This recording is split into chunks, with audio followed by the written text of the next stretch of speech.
7 échos, on vient de décoller pour un vol local autour des puits. Si on peut tourner un peu comme ça. Voilà. Yves Michelin connaît les volcans d'Auvergne par cœur. Il est géographe et il les étudie depuis près de 30 ans. Il survole aujourd'hui la chaîne des Puys. On commence à percevoir le plateau et puis au fond les volcans, le massif du Sancy à gauche, la chaîne des Puys à droite. Et toutes ces taupinières, toutes ces buttes sont chacune un volcan. Et tout a l'air disposé comme ça au petit bonheur, mais c'est pas du tout le cas. Il n'y a aucun objet qui est là par hasard. Et l'intérêt de le regarder dans l'air, c'est qu'on comprend une logique que normalement au sol, on a plus de mal à percevoir. En Auvergne, cette chaîne située dans le département du Puy-de-Dôme s'étend sur 60 km à l'ouest de Clermont-Ferrand. Elle compte 80 volcans. Les plus jeunes sont apparus il y a environ 7000 ans. Le plus connu de tous, le Puy-de-Dôme, culmine à 1465 mètres d'altitude. C'est le plus haut de la chaîne des Puys.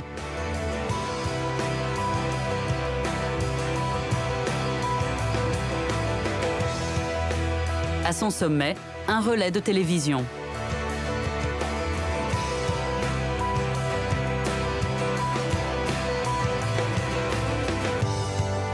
Aujourd'hui, Yves Michelin fait un état des lieux de la chaîne des Puys. Il œuvre pour l'inscription de ce paysage au patrimoine mondial de l'UNESCO. On a quand même ici quelque chose d'assez exceptionnel. Je crois qu'il n'y a pas d'autre endroit au monde où tous ces éléments-là sont aussi simples à voir, aussi bien assemblés et aussi proches les uns des autres. Ce qui fait que c'est une géologie humaine. C'est un peu comme la France en miniature, c'est la géologie en miniature, là, sous les yeux.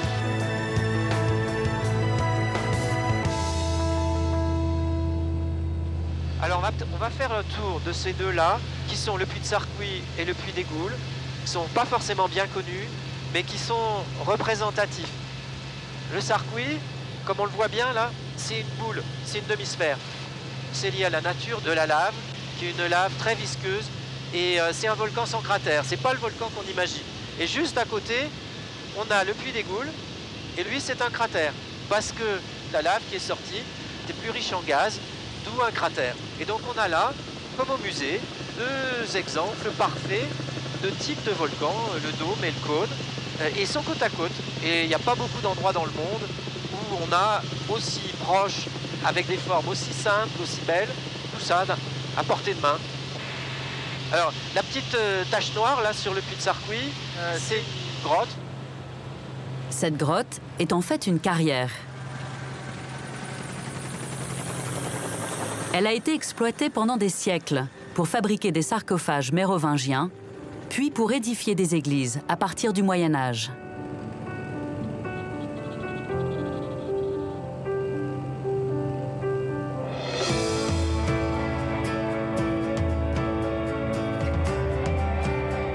Un peu plus loin, le puits de Côme, le deuxième plus haut de la chaîne.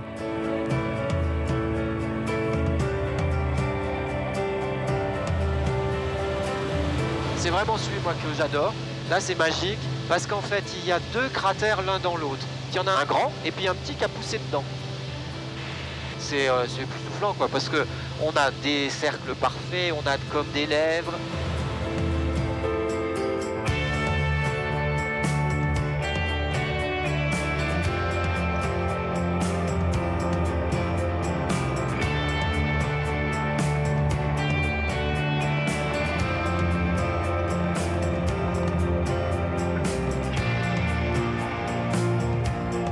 Ce paysage naturel a été façonné par l'homme.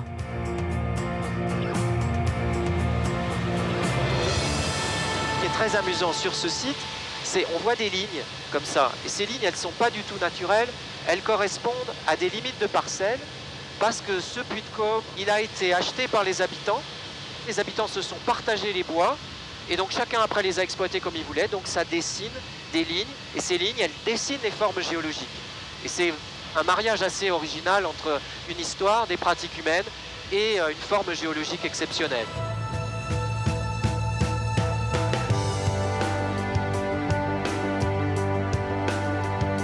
Au sud de la chaîne, une autre curiosité apparaît. Voici le puits de la Vache et son jumeau, le puits de la Solace.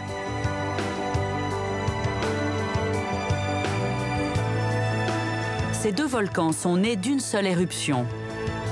Ils sont facilement reconnaissables grâce à la forme de leurs cratères. Ce sont deux cratères, on les appelle égueulés. Ça veut dire qu'il y a la moitié du cône qui a été emporté par la coulée. Et donc c'est des formes en fer à cheval très particulières et assez spectaculaires avec ces roches rouges qui correspondent en fait à un type de refroidissement de la lave. La coulée de lave de ces deux volcans a donné naissance à deux lacs, dont le lac d'Eda. Avec ses 70 hectares, c'est le plus grand lac naturel d'Auvergne.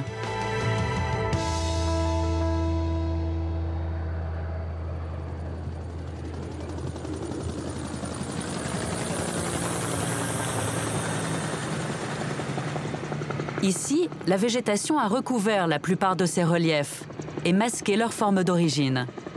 Pour les faire réapparaître, il a fallu éclaircir la forêt.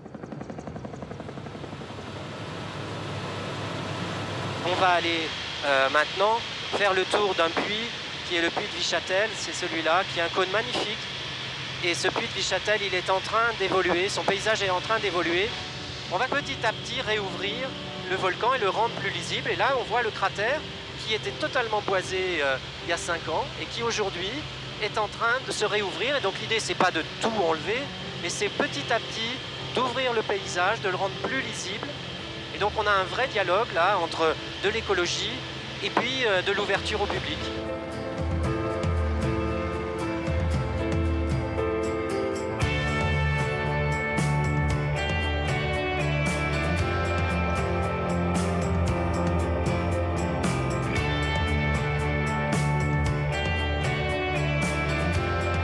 Une fois les arbres coupés, plusieurs troupeaux de moutons sont implantés sur les volcans pour empêcher la repousse.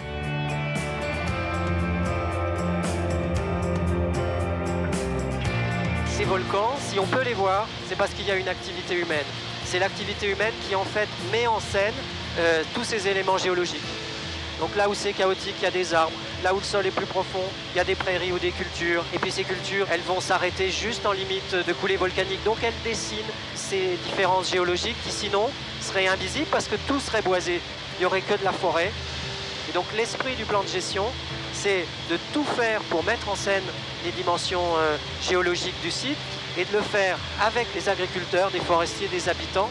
C'est un vrai défi pour notre planète. Et vraiment, s'il y a un message à retenir de ce qu'on veut faire dans le site de la chaîne des Puys, c'est de faire en sorte qu'on ne nous voit pas pour qu'on puisse voir les volcans. Plus loin, sur le puits de Combegrasse, les habitants ont pris une initiative différente. Ils se sont mobilisés pour que le volcan retrouve son aspect dénudé en un temps record. Il y a 1 an, il était entièrement recouvert par les arbres. Derrière. 3 bergers se partagent aujourd'hui le travail pour que Combegrasse conserve son image de volcan. Doucement, votre calme. Ben là, on a un arbre qui avait repoussé. On voit bien les branches qui avaient repoussé tout ça de l'année. Elles ont mangé toutes les feuilles. Et donc forcément, en mangeant les feuilles, les branches sont sèches. L'arbre, il meurt. Et on voit à côté, là, un arbre qui a rattaqué de repousser. Les feuilles sont encore là, donc il faudra que les brebis s'en occupent et puis mangent les feuilles pour que les souches crèvent. Elles ont vraiment nettoyé, elles ont brouté de la bonne herbe, mais aussi des buissons, on le voit bien. Là, elles ne craignent pas de s'attaquer à des choses un petit peu dures. Et donc c'est par le travail de l'éleveur que petit à petit, ce qui n'était que du sous-bois va redevenir de la belle herbe avec un vrai aspect de prairie. Il faut jardiner la nature pour revenir assez rapidement vers ce que a été le puits de Combegrasse jusque dans les années 60. Le volcan a retrouvé sa physionomie du temps où il était un des hauts lieux de l'aviation. Son sommet était une piste de décollage idéale pour les planeurs.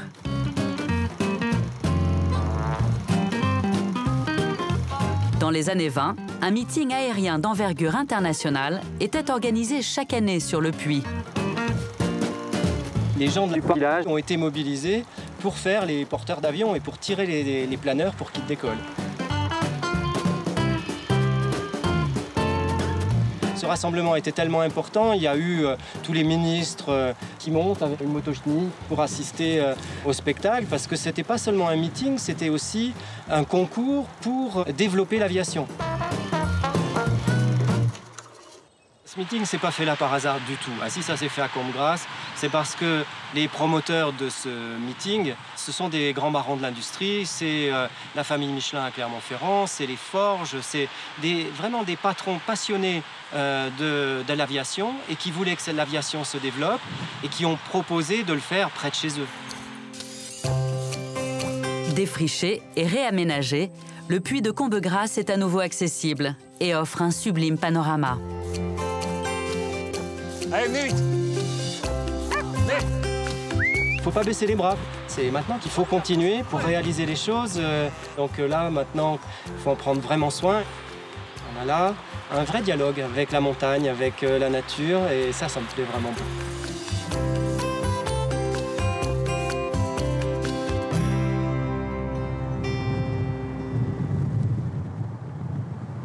À quelques kilomètres de là, deux jeunes femmes ont pris la route.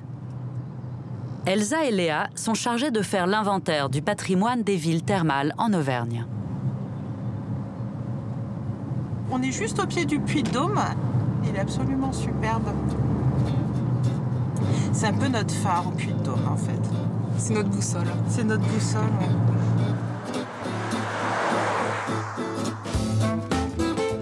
Elle parcourt la région pour recenser les plus belles constructions de la grande vague du thermalisme. À seulement quelques kilomètres de Clermont-Ferrand, leur périple commence par Royat. C'est une des premières villes thermales à avoir connu un essor fulgurant dès la seconde moitié du XIXe siècle. La ville est située sur la célèbre faille de la Limagne, dont elle a épousé la forme.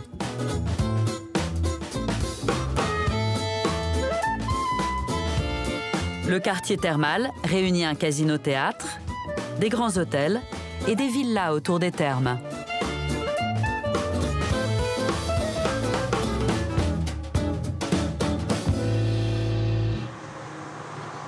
Ce qui est assez caractéristique de Royat, c'est qu'on longe une grande barrière d'hôtels construit petit à petit, agrandi en hauteur et dont les façades sont splendides parce qu'elles doivent refléter la qualité de l'accueil à l'intérieur de la station. Alors là, on va passer au pied du pavillon Majestic. C'est un ancien palace qui a reçu les premières salles de bain de Royat Chamalières. Il est très caractéristique par sa céramique émaillée. C'est l'un de mes monuments préférés de toutes les stations thermales d'Auvergne. L'établissement a ouvert ses portes en 1852. Mais ce qui a lancé véritablement la station, c'est la venue de Napoléon III et de l'impératrice Eugénie en juillet 1862. L'impératrice Eugénie trempe ses lèvres et on rebaptise la grande source Source Eugénie. C'est une anecdote qui paraît complètement futile, mais au contraire, c'est très important puisqu'on va énormément s'intéresser à cette station grâce au passage de l'impératrice. Et là, il va y avoir un essor absolument extraordinaire. C'est le début de l'âge d'or de la station. Royat devient un des premiers lieux de villégiature créés pour l'aristocratie et la bourgeoisie venus de toute la France. On vient ici pour prendre les eaux et se divertir. Tout est fait pour charmer ces vacanciers fortunés.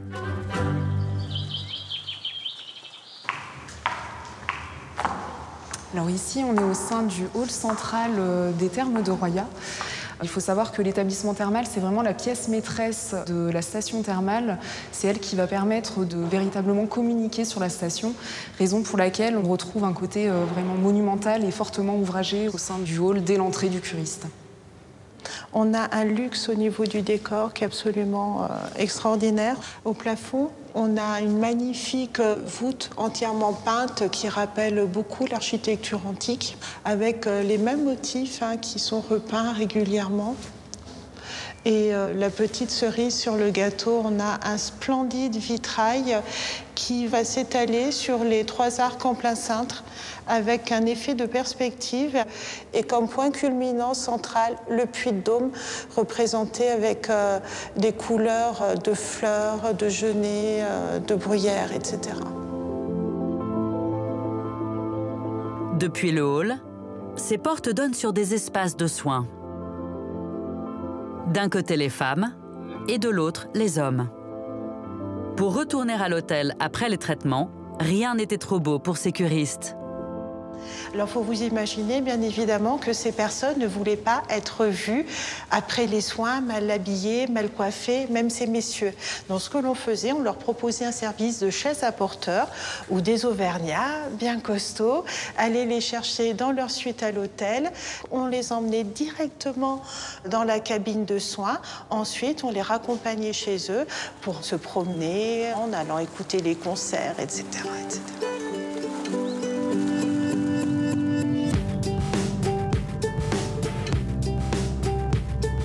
Elsa et Léa continuent leur chemin.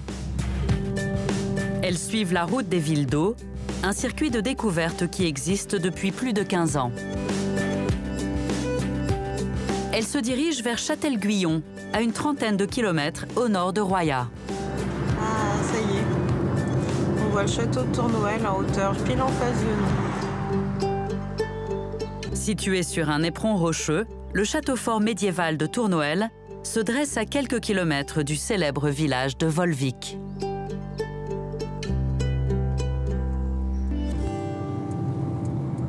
Volvic est connu pour son eau minérale, mais aussi pour la pierre volcanique, la pierre de Volvic. Toutes les maisons de Clermont-Ferrand vont être construites à partir de ce matériau. C'est vraiment l'identité de notre région. Cette pierre sombre est une pierre de lave exploitée ici depuis le XIIIe siècle.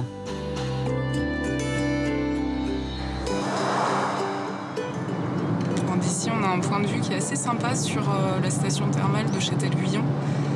On voit que Châtel-Guyon est toujours enchâssé dans son écrin de verdure. Et c'est vraiment bien que c'est pu être préservé. Très important pour les stations thermales. Le parc, la verdure, la nature.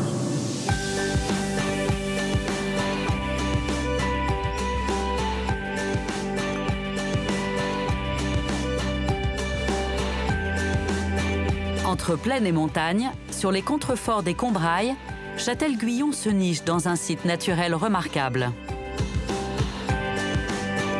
Comme à Royat, palace, théâtre et casino s'articulent autour des thermes. Fermé depuis 10 ans, le théâtre vient de rouvrir après plusieurs mois de restauration. Aujourd'hui, les éclairages sont installés avant la première représentation. Phénomène rare en France, ce sont les Châtel-Guyanais qui ont été les mécènes de cette rénovation. On peut le voir, c'est un lieu aujourd'hui qui est vraiment magnifique et qui témoigne aussi de l'investissement important des habitants qui se sont réappropriés ce théâtre en mettant la main à la poche pour refaire vivre ce lieu qui était magique et festif pour la station thermale. Au début du XXe siècle, c'est un petit théâtre. Mais très vite, en raison d'une grande affluence dans la station, il faut doubler sa surface. Il est alors aménagé sur le modèle des salles à l'italienne. 2 galeries supérieures sont créées avec loges et balcons. On peut voir du coup un contraste entre 2 types de décoration. Dans la partie haute des murs, on a des décors très rococo qui datent du premier théâtre. Par contre, nous avons sur les balcons de nouveaux décors beaucoup plus raffinés avec ces stucs, ces motifs en volume représentant soit des motifs floraux, soit des instruments de musique. Après, si on lève le regard un petit peu plus, on aperçoit le plafond richement décoré et surtout, il a une verrière. Et celle-ci est exceptionnelle puisqu'elle s'ouvrait de manière à voir un spectacle à ciel ouvert.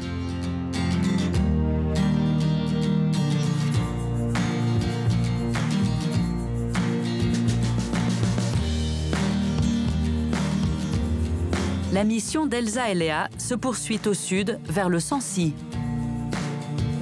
un autre massif volcanique emblématique d'Auvergne.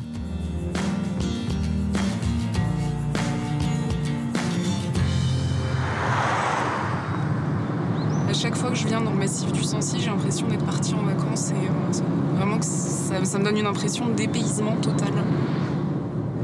On commence à apercevoir la basilique Notre-Dame d'Orcival, qui fait partie des 5 églises majeures en art roman auvergnat.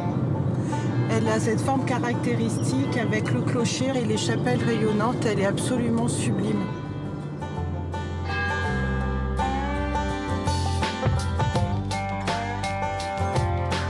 Léa et Elsa passent à proximité d'un des sites les plus célèbres d'Auvergne.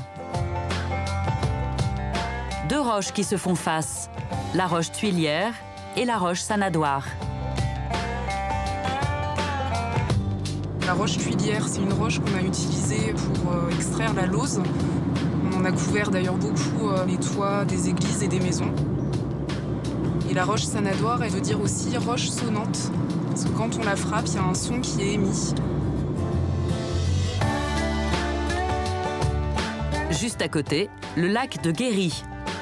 Avec sa forme ovale, c'est le lac de cratère le plus haut d'Auvergne, situé à 1244 mètres d'altitude. Il est très peu profond, il fait 16 mètres de profondeur, ce qui lui permet de geler l'hiver. Et on peut y pratiquer une activité unique en France, c'est la pêche au trou ou la pêche blanche.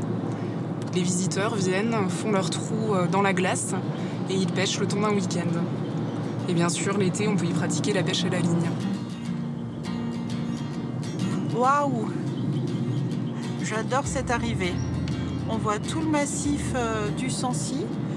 On se ressource. Encore mieux qu'une semaine de vacances.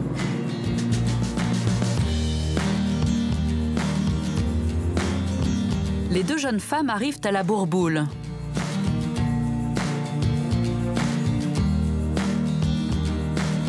La station thermale s'étire le long de la haute vallée de la Dordogne depuis la fin du XIXe siècle.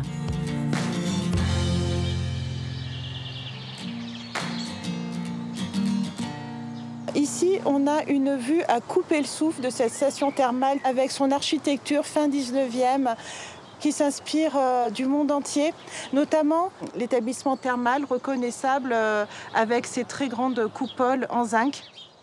Un peu plus loin, en longeant la Dordogne, on a le casino Chardon avec ses mosaïques. Juste après, un deuxième casino avec les petits chevrons sur la toiture et deux minarets. C'était le casino des Thermes. La ville est séparée en deux par la rivière. De part et d'autre, les bâtiments ont conservé une architecture belle époque, autant à l'extérieur qu'à l'intérieur. Cette maison de vacances pour enfants abrite un joyau.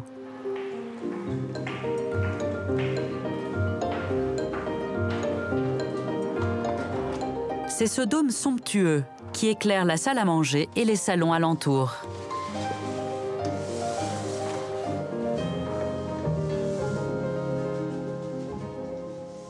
Cette coupole est une véritable prouesse technologique. Elle a une forme qui semble excessivement simple, mais qui en fait relève d'une très grande complexité. Quand on regarde les couleurs, elles sont très raffinées. Vous avez ce jaune dégradé, un petit peu de rouge dans les fleurs, et vous avez ce parme très très doux qui vient adoucir les tons plus chauds. Après, quand on regarde un peu plus la matière des carreaux, on se rend compte que chaque couleur a sa texture. Si bien que selon l'intensité lumineuse, le soleil, les nuages, on a des couleurs qui chatoient de manière différente. Donc c'est vraiment une coupole aux 1000 richesses au niveau des matières et des couleurs.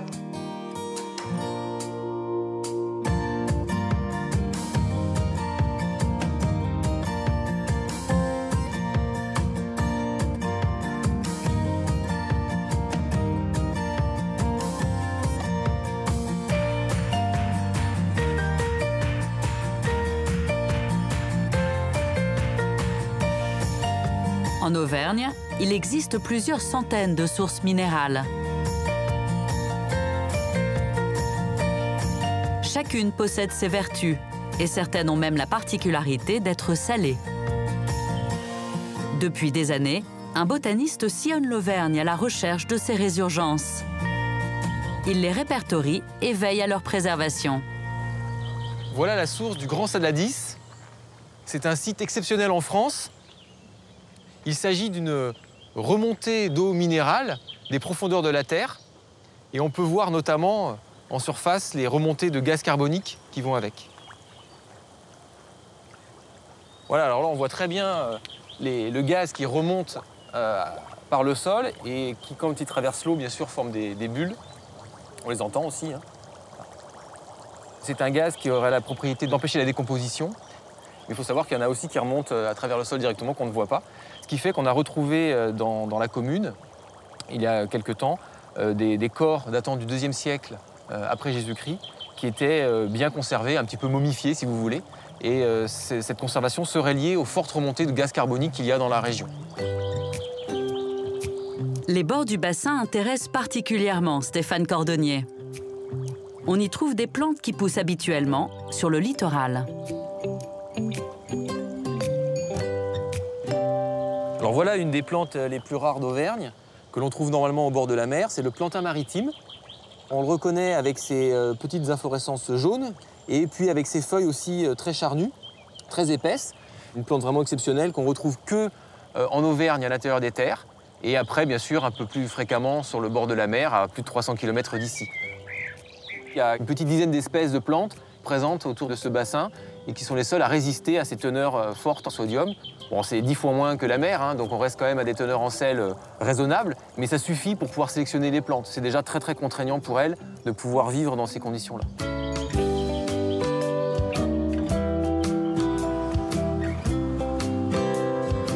À 1 heure de route, il faut passer par le village de Saint-Floret pour trouver la source salée la plus impressionnante d'Auvergne. On y accède par ce pont qui surplombe la rivière de la Gouze-Pavin. La source est tout en haut de cette colline.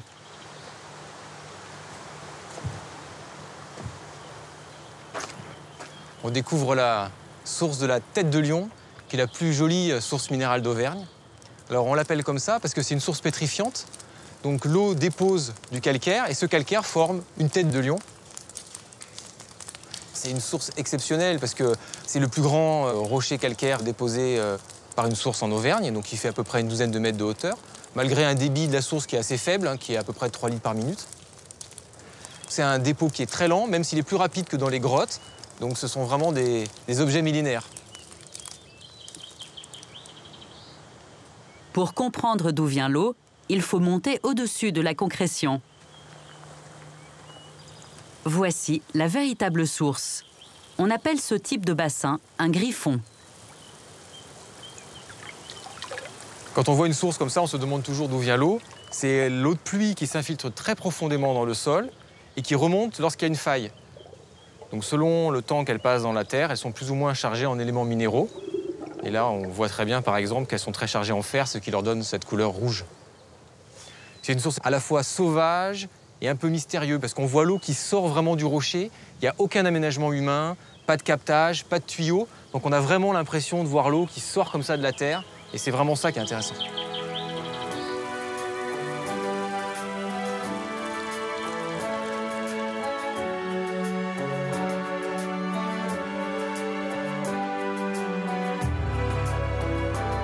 À quelques kilomètres, voici la capitale de l'Auvergne. Clermont-Ferrand est bâtie sur un ancien volcan. La ville est dominée depuis le XIIIe siècle par la cathédrale Notre-Dame de l'Assomption.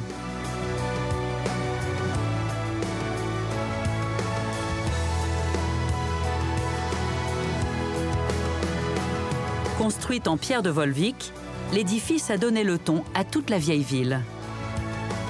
Ces deux flèches gothiques sont l'emblème de Clermont-Ferrand.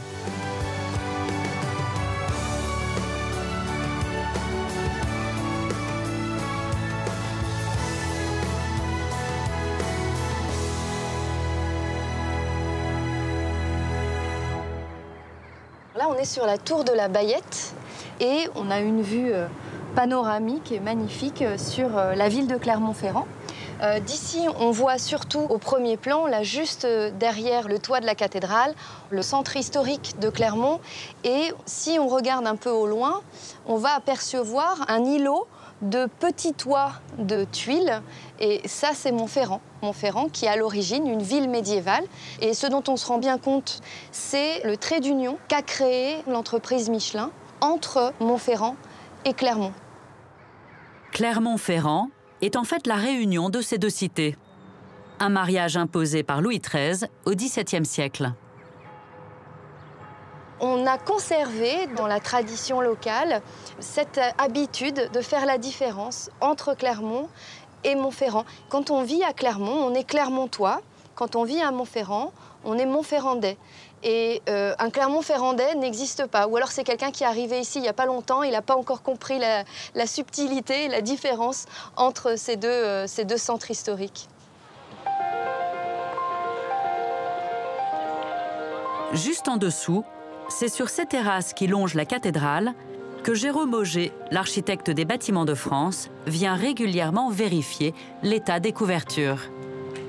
Vous remarquerez une chose, c'est que ces toitures sont faites, comme l'ensemble du bâtiment, en pierre de Volvic. C'est une pierre de volcan, une pierre dure, anthracite. Et ce qui est étonnant avec cette pierre de Volvic, c'est qu'on a l'impression qu'elle a été taillée il y a très peu de temps. C'est quelque chose qui a 800 ans et c'est quelque chose qui est en parfait état. Commencé au XIIIe siècle, le chantier de la cathédrale a été interrompu pendant 500 ans. C'est l'architecte Viollet-le-Duc qui reprend les travaux au XIXe siècle.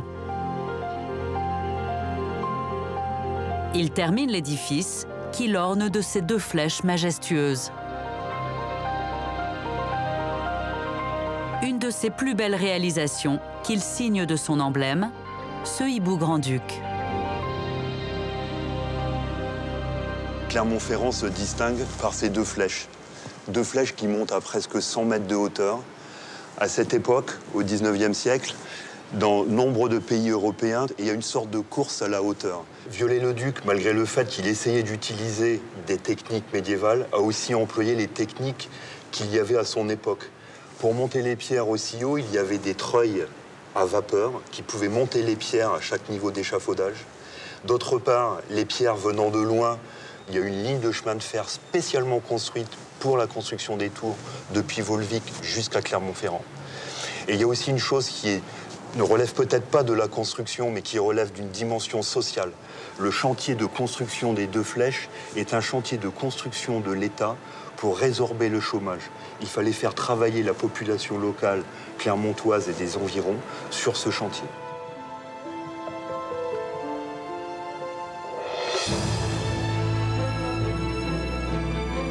À l'intérieur, la cathédrale est monumentale.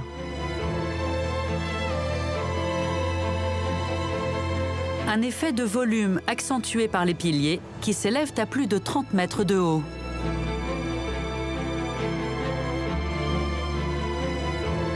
La prestigieuse collection de vitraux crée un contraste saisissant entre la lumière et la pierre sombre. Dans les transepts, les roses sont caractéristiques du style gothique rayonnant.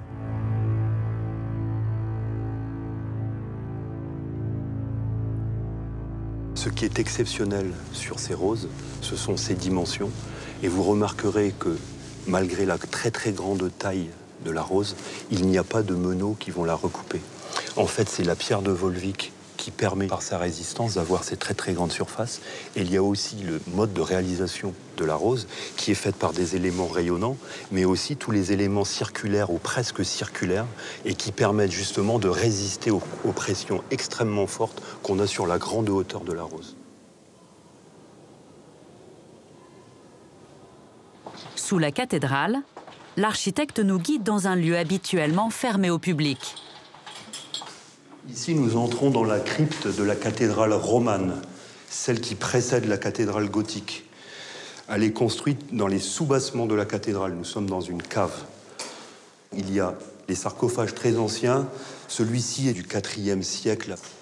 Il est intégralement en marbre, il est d'une seule pièce et il représente 4 scènes du Nouveau Testament. Ces sarcophages servaient d'autel à l'époque de l'Église romane.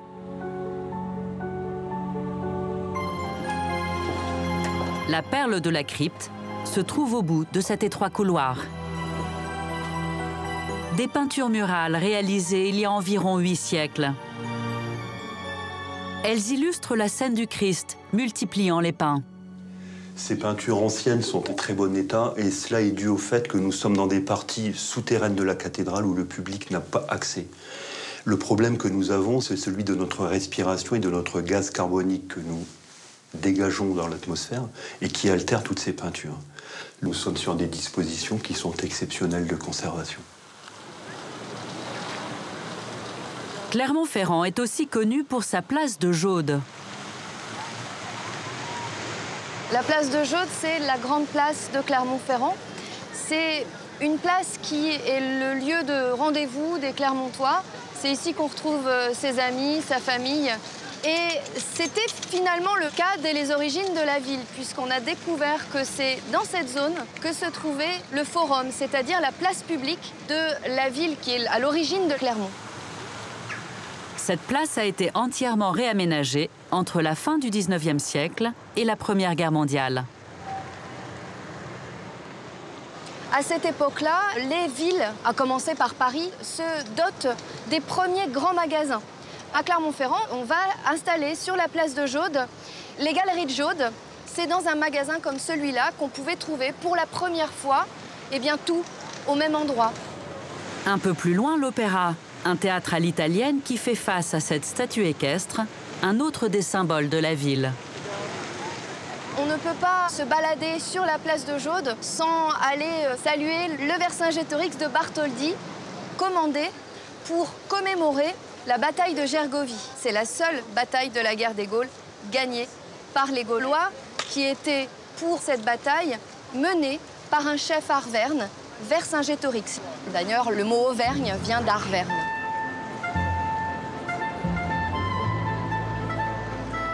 À quelques pas des rues animées, se trouve une succession d'hôtels particuliers. Ces demeures prestigieuses témoignent du faste de l'aristocratie venue s'installer ici lors de l'unification des deux villes. Jérôme Auger nous ouvre les portes du plus fameux d'entre eux. Ici, on a un très très beau manifeste de l'architecture néoclassique à la française. C'est une architecture qui va reprendre des dispositions qu'il y avait dans l'Antiquité. On a exactement les mêmes dispositifs que ceux qu'on va trouver au Petit Trianon à Versailles. Cette demeure somptueuse est commandée par Antoine de Chazerat, intendant du roi au XVIIIe siècle. À l'époque, ce style néoclassique est très en vogue à la cour. Comme au Petit Trianon, la façade est rythmée par les pilastres et une balustrade masque le toit. Il y a une chose qui est assez savoureuse, c'est les chapiteaux avec un petit foulard qui vient les souligner. C'est cette petite coquetterie, ce petit clin d'œil justement qui donne le côté chic du bâtiment. L'architecture parisienne, on la retrouve ici. On est à la pointe de ce qui se fait à l'époque, on est complètement à la mode.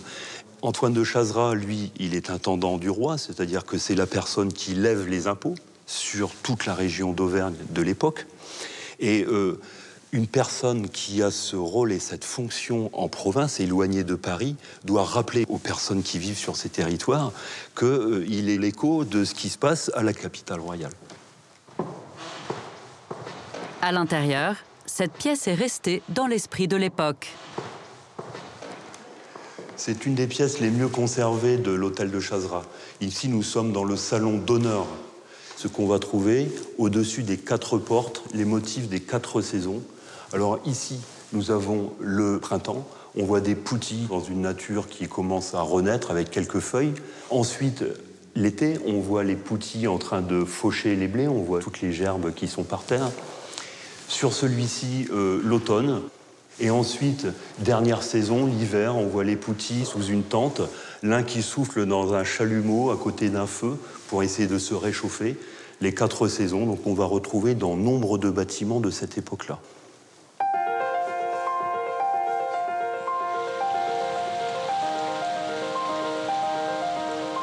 De retour dans les rues, les fontaines racontent une autre curiosité de Clermont-Ferrand.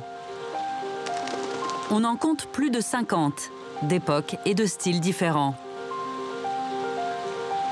Elles étaient les points d'eau indispensables dans cette ville sans rivière. La fontaine d'Amboise, c'est probablement, en tout cas pour moi, la plus belle fontaine de Clermont-Ferrand. Sculptée au XVIe siècle, chaque personnage de pierre raconte une petite histoire.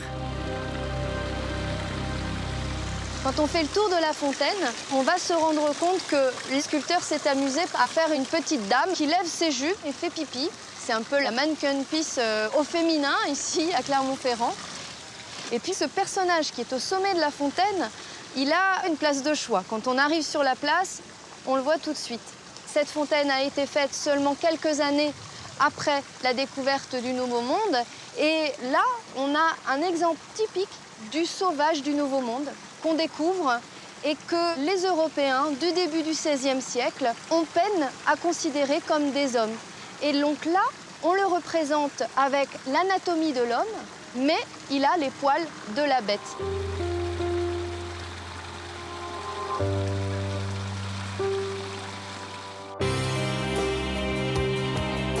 Vue du ciel, chaque époque de la ville apparaît nettement.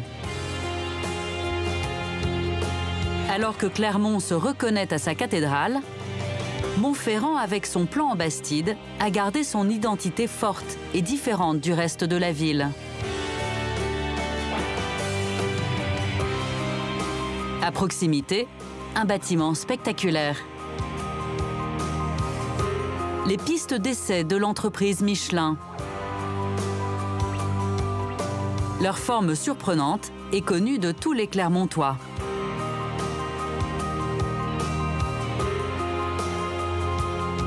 Ils les ont surnommés les Sphinx.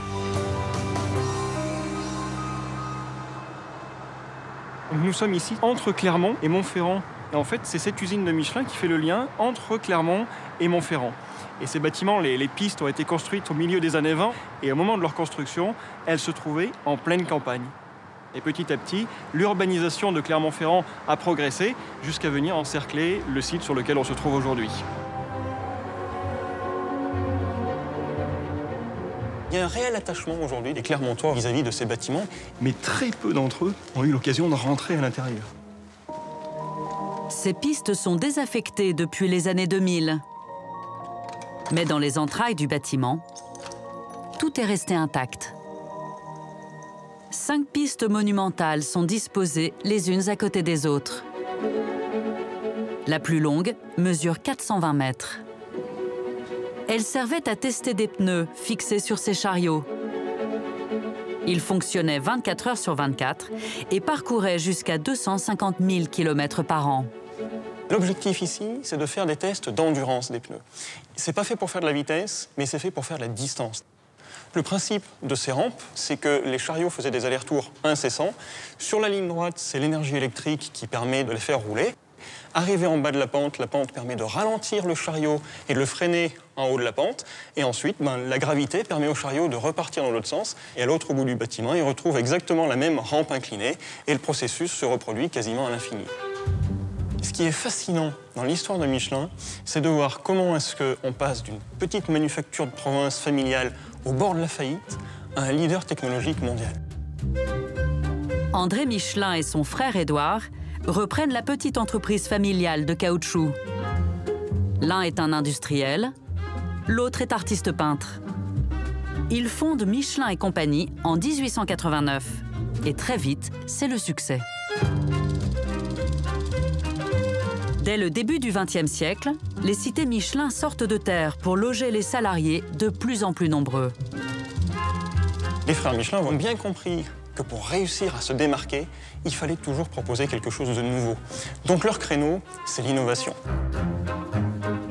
1895, ce sont les premiers à imaginer de faire rouler des voitures sur de l'air. Personne n'y croyait. Et puis arrive la Première Guerre mondiale, 1914, qui va briser cet élan. Pendant qu'on se battait en Europe, la technologie avait beaucoup évolué aux États-Unis, et notamment la technologie autour de l'automobile et du pneu. Ces pistes révolutionnaires ont permis à l'entreprise de retrouver sa place de leader après la guerre.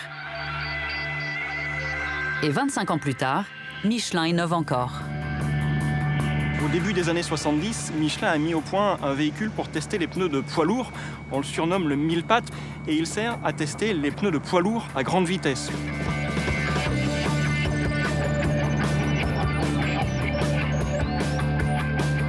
Avec ses 11 roues, ce laboratoire roulant pouvait aller jusqu'à 170 km/h.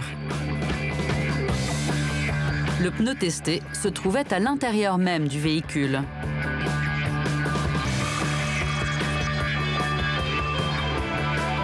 Le 1000 pattes est exposé aujourd'hui dans le musée de l'aventure Michelin. Ces essais sont réalisés à une dizaine de kilomètres de Clermont-Ferrand, sur les pistes de l'Adoux.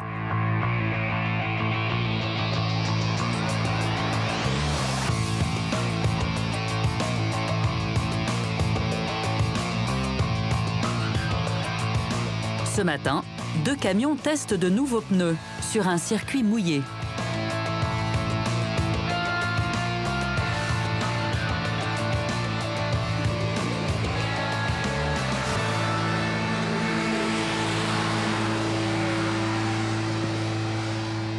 Voilà, ça y est. L'arrière est en train de décrocher de manière importante.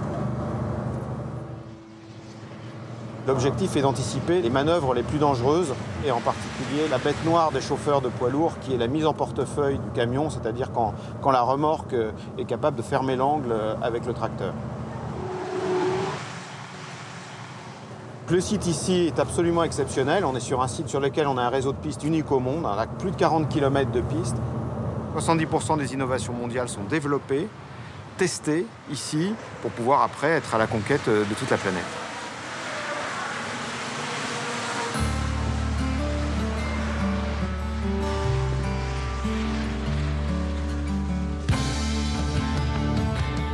Nous quittons les pistes de l'Adoux pour le Cézallier. Situé au centre des monts d'Auvergne, c'est un ensemble de plateaux et de petites montagnes volcaniques. Le Cézallier est bordé au nord par les monts d'Or et au sud par les monts du Cantal.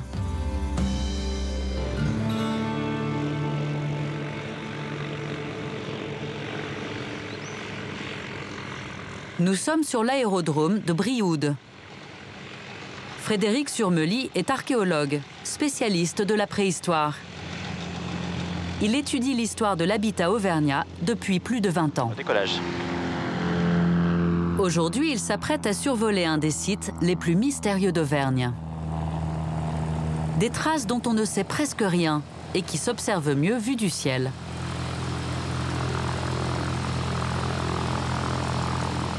Voilà les paysages du Cézallier, ces grandes étendues aujourd'hui de pâture, qui sont encore évidemment le siège de l'exploitation agricole où on fait notamment le Saint-Nectaire dans le secteur.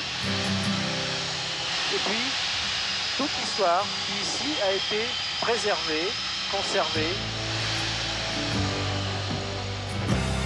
Souvent comparés aux Highlands d'Écosse, les grands espaces du Cézallier s'étendent sur 300 km².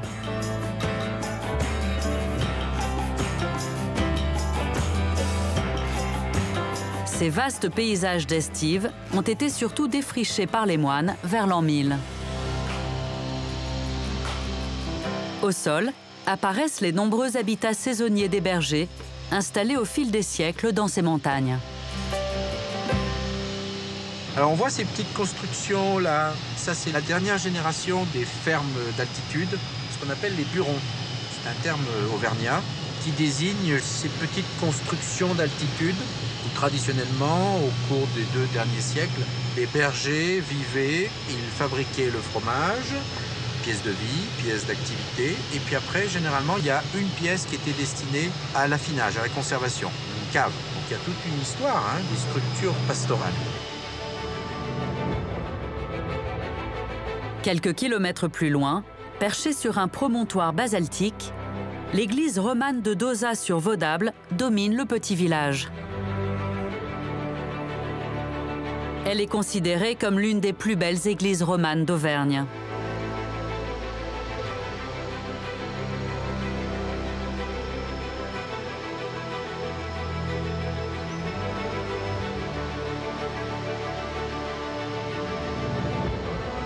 Le vol se poursuit au-dessus du lac Servières, situé à 1200 mètres d'altitude. De forme quasiment circulaire, il s'est formé dans le cratère d'un ancien volcan. En bordure du lac, de mystérieuses formes sont alignées.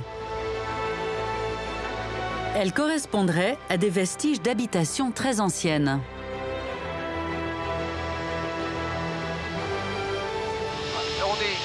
Au-dessus d'une série assez extraordinaire de ces structures pastorales, ce qu'on appelle les peignes. C'est une juxtaposition de petites cellules, les structures sont très bien conservées, des structures qui étaient liées aux abris des bergers. Alors pourquoi y avait-il autant de ces structures et pourquoi chacune était-elle composée d'autant de cases? Pour l'instant, on n'a pas d'explication.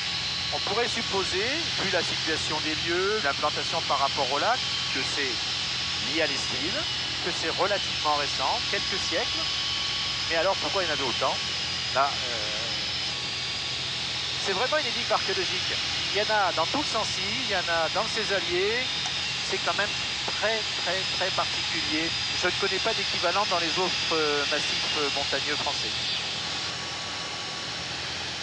Un peu plus loin, tout aussi spectaculaire, les traces d'une forteresse médiévale sont encore visibles au sol. On s'approche de la Motte de Brion, qui est un des grands sites de la région Auvergne. C'est un très bel exemple d'une de ces fortifications qui sont nées dans l'Europe occidentale et en particulier en France au tournant de l'an 1000. C'est une butte d'origine volcanique qui a été régularisée par l'homme et sur laquelle on a implanté dans cette forteresse. On voit les 3 lignes concentriques de fortification. La première qui délimite une grossièrement circulaire dans laquelle on voit les traces de construction en creux. La deuxième qui a été entamée par une petite carrière et la troisième qui est à la base. Voilà.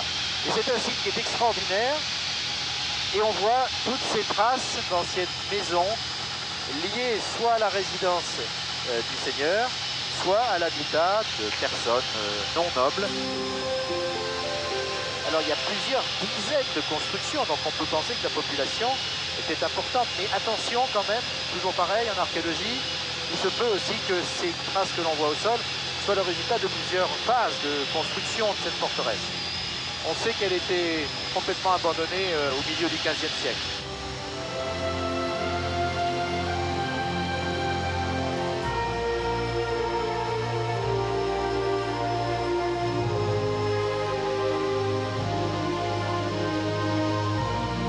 Ah, il y a une superbe lumière et la lumière qui nous découpe ça. Là, c'est incroyable à gauche, ce qu'on voit là. Ouais. Le vol se termine avec un autre joyau du Césalier, les 2 lacs de la Gaudivelle.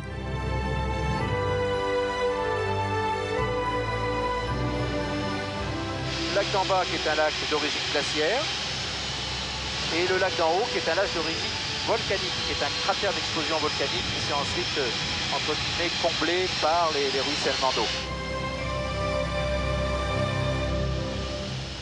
Toutes ces traces-là, tout ce qu'on voit, tous ces rectangles, ce sont des maisons médiévales. dont il manque évidemment la charpente, la superstructure.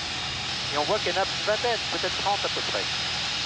Alors quand on fait des fouilles, on découvre le sol, on découvre des objets de la vie quotidienne, et on s'aperçoit donc que ces gens-là, en fait, n'étaient pas exclusivement pasteurs, qu'ils étaient agriculteurs. On est là à 1200 mètres d'altitude, et à 1200 mètres d'altitude, il y a environ 1000 ans, les gens cultivaient des céréales.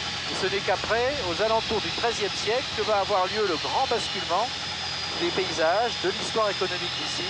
On va passer des agriculteurs aux pasteurs spécialisés. Allez, Steve.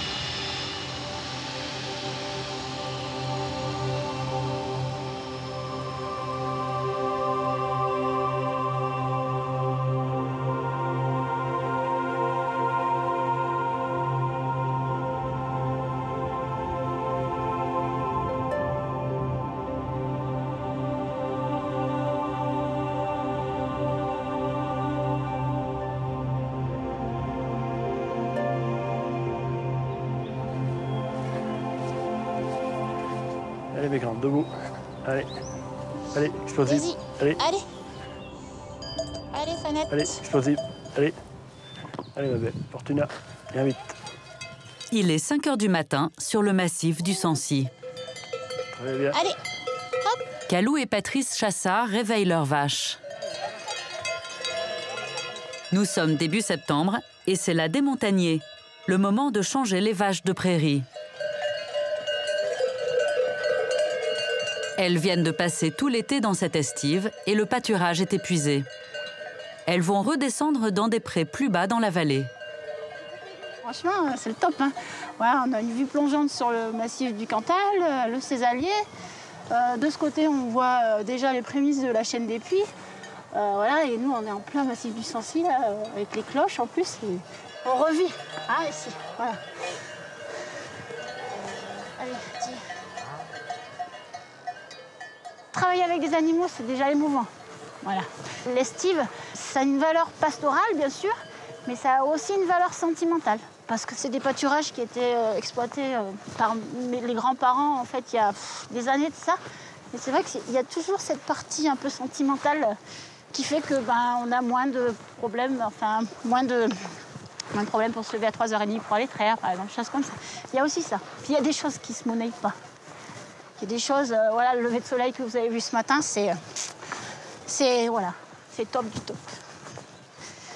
Allez hop, on va courir parce que là...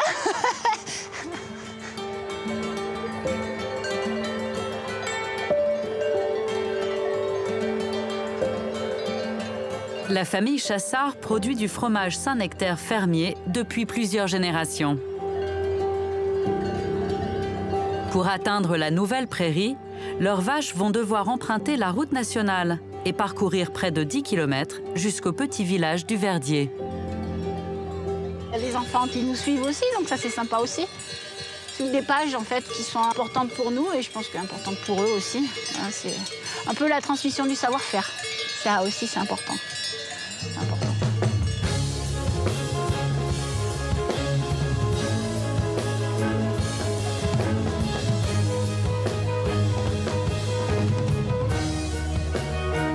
Patrice et Calou font partie des rares éleveurs à faire transhumer leurs bêtes à pied. Une pratique avec laquelle ils ont renoué il y a quelques années.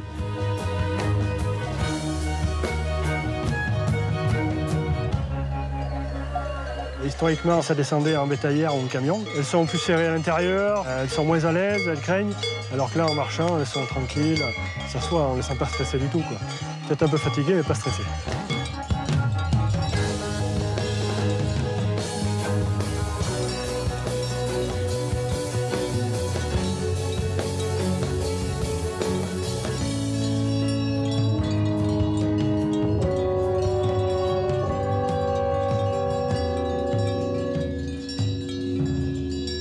Au bout de 2 heures, les vaches sont enfin arrivées. Elles vont pouvoir profiter de cette nouvelle prairie pendant près de 2 mois. Cette flore riche et remarquable par sa biodiversité est essentielle pour produire du lait de qualité et du fromage Saint-Nectaire fermier. Il y a beaucoup d'antioxydants dans le fromage, par exemple. Et ça vient de la diversité de ces flores, celles qui avaient là-haut, celles qui sont ici. Et celles-là, en plus, elles sont jeunes, donc elles sont riches.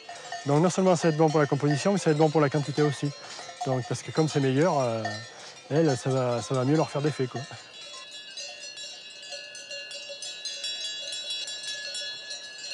Ils sont contentes, hein, vous avez vu, hein? Bah, j'étais pas trop décidée à descendre. On en a un petit peu bavé, en fait, pour les faire sortir du parc là-haut. Bah, une fois qu'elles ont compris qu'elles venaient ici, taillent la route. Et puis là, bah, maintenant, elles vont rester un bon mois et demi. Hein. Et mi-octobre, à peu près, rebelote. On va de nouveau, en fait, repartir avec le troupeau pour descendre, en fait, en bas, là-bas.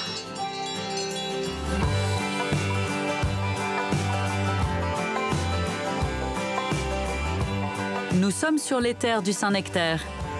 Ce fromage produit uniquement ici est préservé grâce à une appellation d'origine protégée.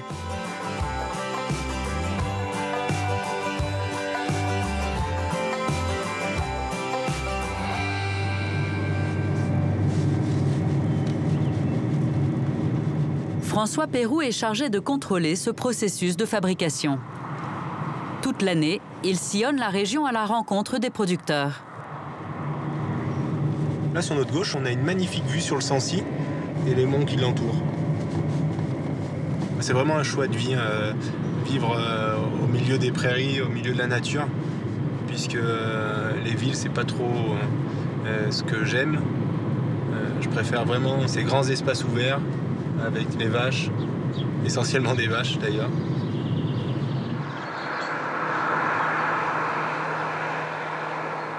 Aujourd'hui, François commence sa tournée de contrôle à 1100 mètres d'altitude, par l'élevage de la famille Faux. Cette famille fait partie des rares éleveurs à traire leurs vaches directement dans les prés. Allez, vachou. Les bêtes de Stéphanie et sa mère peuvent ainsi profiter de la qualité de l'herbe pendant 6 mois, sans retourner à l'étable. Ça fait des générations qu'on fait la traite à l'extérieur.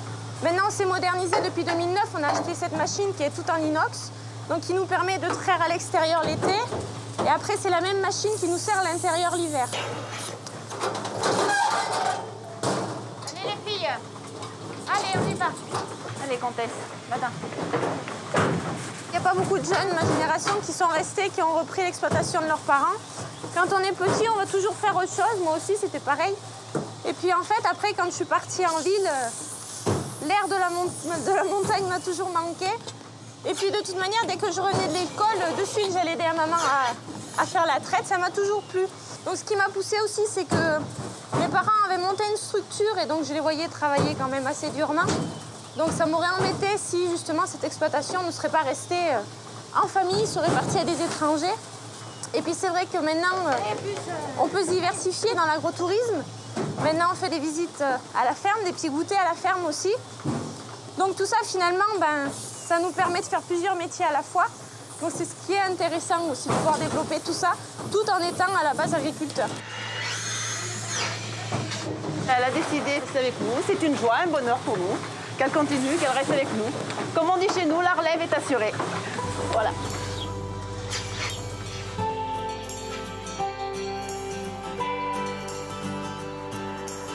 François reprend la route. La suite de sa tournée le fait passer par le village qui a donné son nom à la région, Saint-Nectaire. On quitte Saint-Nectaire-Bas pour arriver à Saint-Nectaire-Haut, où se trouve la magnifique église de Saint-Nectaire, un des joyaux d'Auvergne. Avec ses tours de façade et ses 3 petites chapelles rayonnantes, cette église est un des plus beaux exemples de l'art roman auvergnat.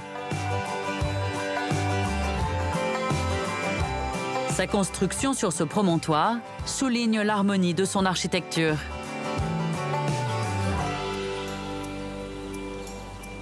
À quelques kilomètres de là, une curiosité en pleine nature. 140 caves creusées dans le tuf. On y accède par ces bouches géantes qui semblent sortir de terre.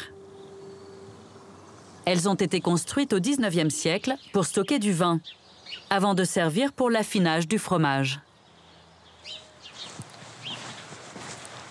Ces abris sont utilisés par la famille de Sébastien Guillaume depuis 3 générations. Il fait partie des derniers affineurs à les utiliser pour les fromages de Saint-Nectaire. Ce sont des caves qui ont été creusées dans le tuf volcanique, puisque la colline est une coulée de lave. D'ailleurs, on voit encore les coups de piolet. Hein, et le tuf volcanique, c'est quelque chose en fait de très très friable. Il n'y a pas du tout de rochers ou de pierres, donc c'était relativement facile à creuser en fait. Donc c'est des fromages qui sont rentrés quand? Alors ça, c'est des fromages qui sont rentrés début septembre, hein, et qui ont eu déjà un lavage. Pour faire un bon Saint-Nectaire, il faut de la patience. C'est minimum 28 jours d'affinage. Ensuite, il faut une ambiance un peu particulière. Il faut une température entre 6 et 10 degrés, un taux d'humidité dans l'air important qui permettent donc un développement des moisissures. Ici, on a des fromages qui ont une semaine seulement, sur lesquels on commence à voir apparaître des moisissures. Ça s'appelle du mucor ou poil de chat. Donc on va les laver pour enlever ce mucor. Le Saint-Nectaire fermier, depuis la nuit des temps, a toujours été un fromage à croûte lavé avec de l'eau et du sel. Hein. Il y a une saumure, donc on apporte aussi du goût. Et on apporte de l'onctuosité grâce à ces lavages. Après les lavages, hein, on frotte le fromage et on le retourne. Hein. Donc on enlève ce mucor. Voilà. Tous ces fromages sont frottés un par un à la main. Les plus affinés resteront ici, à l'abri, jusqu'à 12 semaines.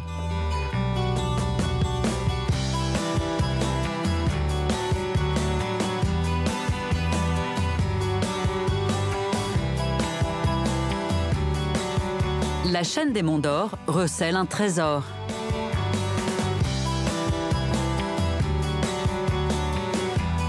À 1200 mètres d'altitude, voici le lac Pavin. Il est né de l'explosion du volcan qui est juste à côté, recouvert par la forêt, le puits de Montchal. Ce lac de cratère s'est formé il y a 7000 ans, lors de la dernière éruption volcanique en Auvergne. Mais ce lac n'est pas un lac comme les autres. Ce matin, une équipe de scientifiques est venue pour faire des prélèvements depuis ce radeau. Car le lac abrite un phénomène rarissime. Ses eaux en surface ne se mélangent pas avec ses eaux profondes. Il y a en fait ici deux lacs superposés. C'est un lac de cratère, hein, un lac d'explosion. Et on les reconnaît facilement, ces lacs, hein, puisqu'ils sont très circulaires, c'est le cas ici. Ils ont une grande profondeur, ici on est quand même à 92 mètres de profondeur. Et ils ont par contre un diamètre qui est restreint.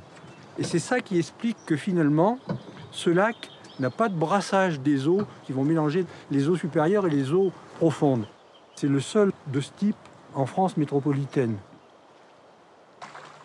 Pour prélever l'eau dans la partie profonde, les scientifiques ont équipé leur radeau d'un dispositif très spécial. C'est parti pour 80 mètres.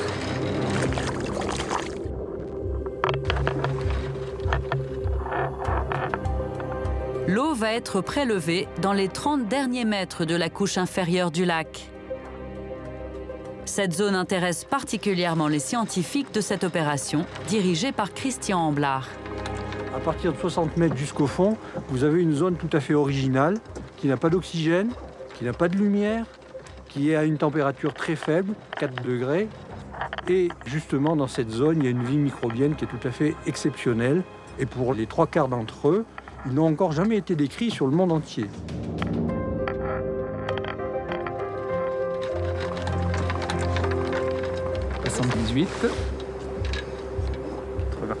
On installe le messager. Et c'est parti.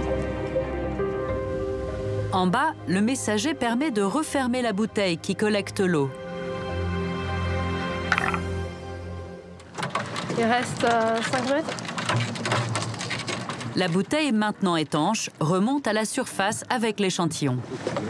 Tu vas me redonner un petit peu de mou, on va mettre la bouteille ici. Pour suivre l'évolution de cette eau profonde, l'opération est effectuée chaque mois.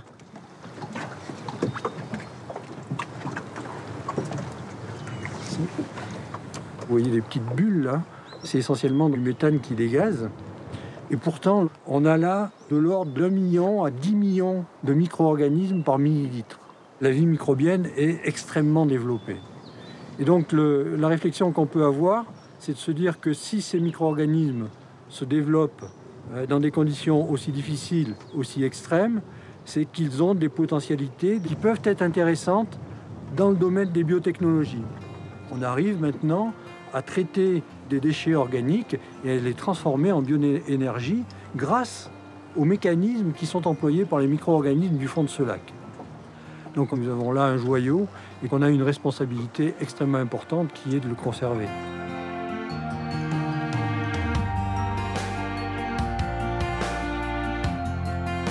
À proximité du lac, la forêt abrite une autre curiosité volcanique, encore plus rare.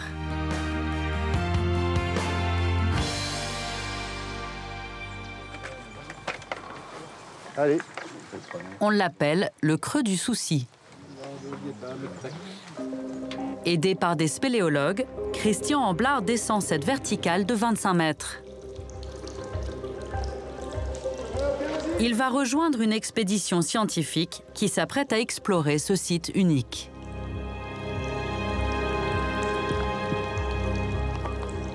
Dans cette caverne de 60 mètres de diamètre, il fait 4 degrés toute l'année.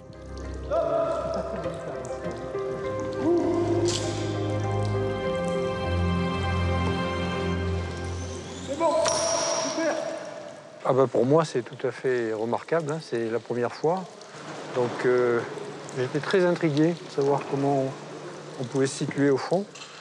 J'ai l'impression d'une sphère presque parfaite. En plus, je trouve ça assez esthétique, mais ça paraît assez hostile à la vie, en fait. La formation de cette cavité volcanique reste un mystère. Les scientifiques y descendent 2 fois par an.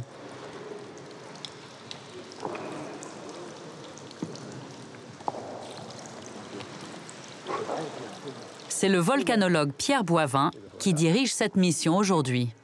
Il est tombé des portions entières du plafond. Alors par exemple là, c'est la plus grande portion qu'on peut voir qui est tombée au gré des tremblements de terre certainement. C'est des blocs de lave, de la coulée de lave. On reconnaît facilement qu'il y a la surface un peu scoriacée, tout à fait typique d'une coulée de lave avec des trous, des zones massives. Et ces choses sont très fraîches. Il a 7000 ans, ce bloc-là. Il y a 7000 ans, je n'aurais pas posé les mains dessus parce que je me serais brûlé. C'était l'éruption. Donc, nos objectifs, c'est de retracer toute cette histoire très, très chaotique et trouver une chronologie dans la chute pour essayer de dire, il y a un certain temps, c'est ça qui est tombé, avant c'était ça, etc., etc. À chaque descente, les experts analysent les parois du gouffre. La moitié de la cavité est remplie d'eau et le niveau varie en fonction des pluies.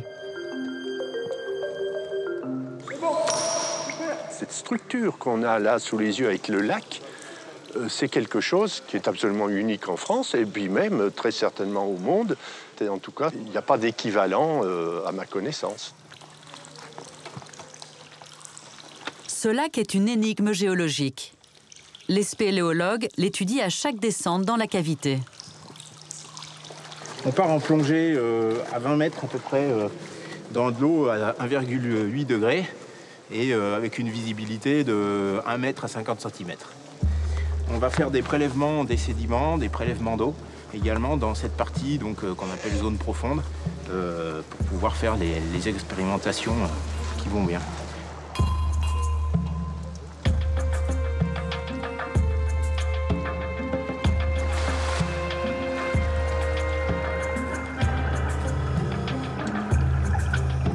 Ce lac, c'est pas simplement une petite nappe d'eau au fond d'un trou.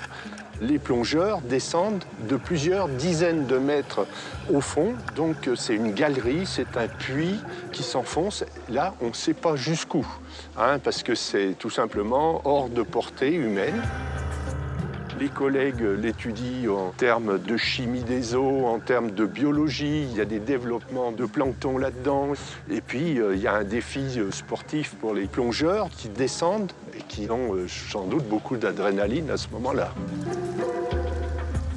Après 1 heure de plongée, les spéléologues reviennent avec les précieux prélèvements.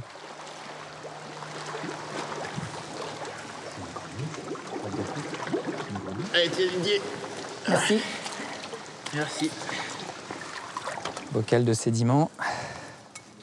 Ça, c'est pour mon collègue microbiologiste. Un morceau de caillou pour mes amis géologues. Et puis ça, c'est pour moi. Seringue d'eau prélevée en profondeur. Alors cette eau, d'abord, je vais ramener ça à mon laboratoire et on fera une analyse complète qui permet de caractériser cette eau, de la distinguer des autres eaux des alentours. Maintenant, je vais me déshabiller puisque ça caille. De son côté, le chercheur Christian Amblard a fait une découverte inattendue. C'est une toute petite musaraigne qui, compte tenu des contraintes sans doute de nourriture, est en train de se nourrir sur un cadavre d'un autre petit mammifère. C'est tout à fait inattendu et je me rends compte que la vie, effectivement, s'organise, certes avec des chaînes alimentaires qui sont assez simples, mais elle s'organise quand même.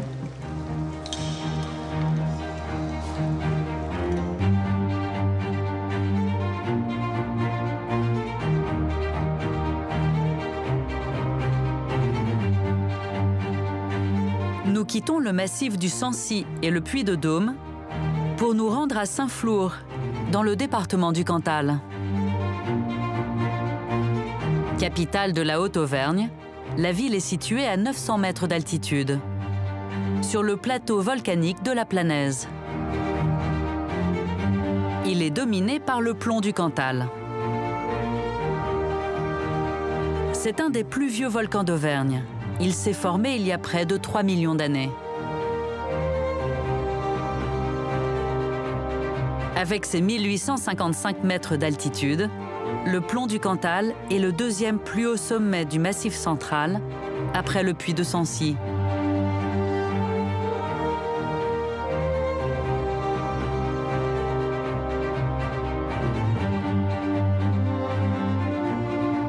Plus au sud, perché sur un promontoire volcanique, Saint-Flour, surnommé la Cité des Vents, cultive son caractère montagnard.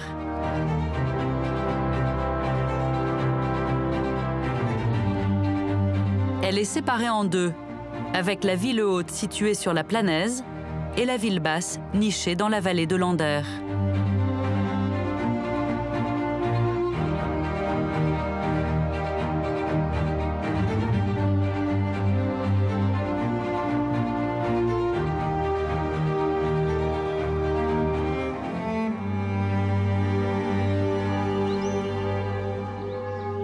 Au pied des remparts, sur le chemin qui relie la ville haute à la ville basse, nous avons rendez-vous avec Sandrine Doreille.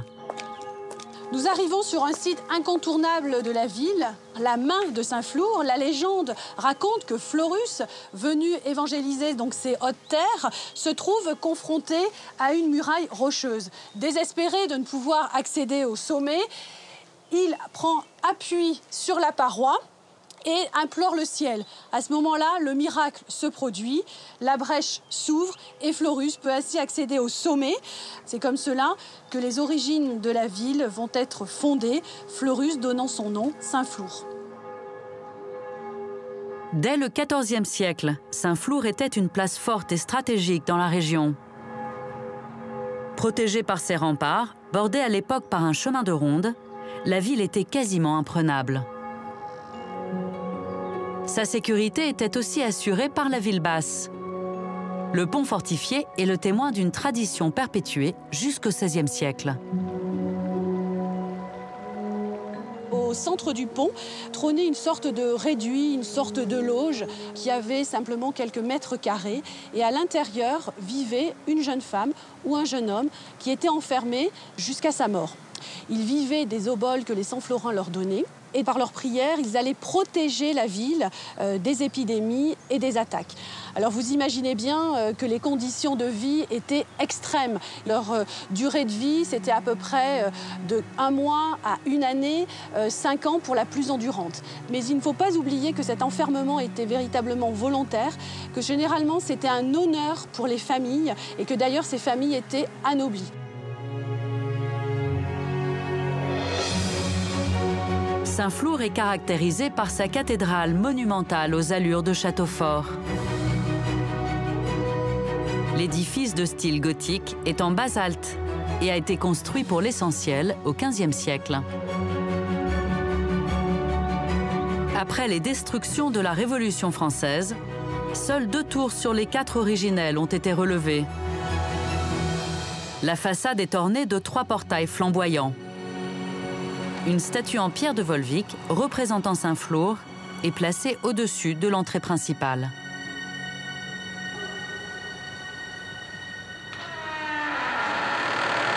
Derrière cette porte, nous pénétrons maintenant à l'intérieur de la cathédrale Saint-Pierre. Nous sommes ici dans une partie très précise de l'édifice. Il s'agit d'une narthex. Ce narthex, c'est le lieu de passage entre l'extérieur et l'intérieur, entre le profane et le sacré. Il faut savoir que les non-baptisés n'avaient pas le droit de pénétrer à l'intérieur de la nef. Dans cette partie, nous remarquons une peinture qui date de la seconde moitié du XVe siècle. Elle nous présente à gauche le purgatoire avec 2 anges qui ont des ailes noires et rouges et qui sont en train de sortir les âmes des flammes. Et à droite, nous voyons la représentation d'un diable et cette gueule béante du monstre dans lequel on voit les damnés en prise aux flammes. Donc ici, c'est une scène terrifiante qui représente évidemment l'enfer. Ces peintures étaient là en fait pour expliquer aux non-croyants ce qu'il pouvait leur arriver après la mort. Les lignes verticales dominent cette construction dotée de 5 nefs étroites. Le vaisseau principal atteint près de 40 mètres de haut.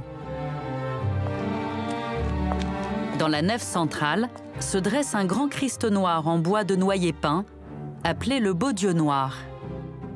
Unique en Europe, sa datation reste incertaine, entre le XIIe et le XIIIe siècle. Ce Christ, à l'origine, était polychrome. Si l'on regarde justement les plis du périsonium, c'est-à-dire ce tissu qui entoure la taille du Christ, eh bien, on remarque encore des traces d'argent. Ce Christ a été noirci au cours du XIXe siècle. C'était une mode en vigueur à cette époque-là. Souvent, quand on va dans les églises, on voit surtout les Vierges en majesté romanes qui ont été noircies, mais un Christ, c'est beaucoup plus rare en fait.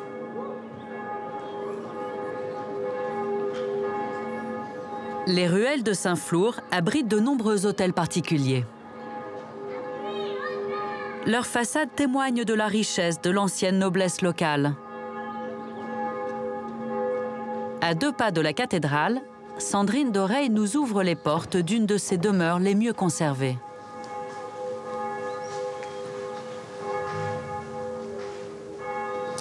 Nous sommes ici à l'intérieur de l'hôtel de l'Astic. Cet hôtel particulier appartenait à une très puissante famille de la région qui a été connue dès le XIe siècle. Tout d'abord, on remarque cette galerie à balustres qui borde cette cour intérieure qui est de forme carrée. Il y a également ces portes en bois cloutées qui nous rappellent que nous sommes dans un ensemble du XVIIe siècle. Cet hôtel particulier a été pour l'essentiel agrandi et modernisé à cette époque. À l'intérieur, la pièce maîtresse de la construction reste cet escalier de pierre monumental réalisé au XVIIe siècle. Cet escalier donc, permettait de desservir le premier étage, l'étage noble où se trouvaient les appartements de parade. On remarquera le soin apporté dans le détail, notamment les 4 boules avec ces sculptures réalisées en pierre de taille de pays. Cet escalier symbolise à lui seul le prestige, évidemment, de la bâtisse, mais aussi de ses habitants.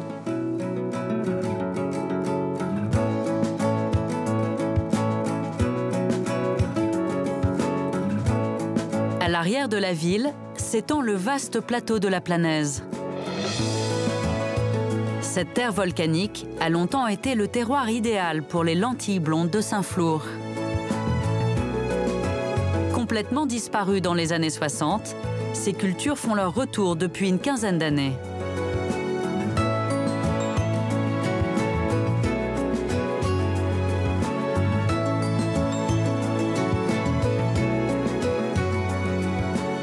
Nous sommes en juillet, en pleine récolte. C'est un grand jour pour Gérard Sibiel et Serge Ramadier qui se sont battus pour faire revivre cette variété de lentilles qui ne pousse qu'ici.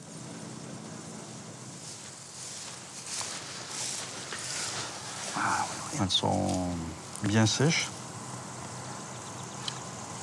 Ah oui. Un craque sous la dent, donc il n'y a aucun souci. Pas de problème. On est reparti vraiment de zéro. C'est vrai que ça nous tient énormément à cœur de la revoir vivre.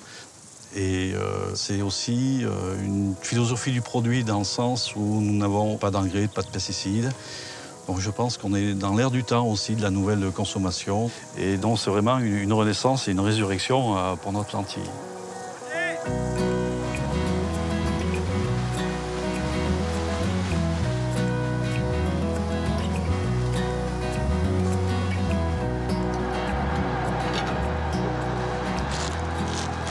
Et voilà la récolte.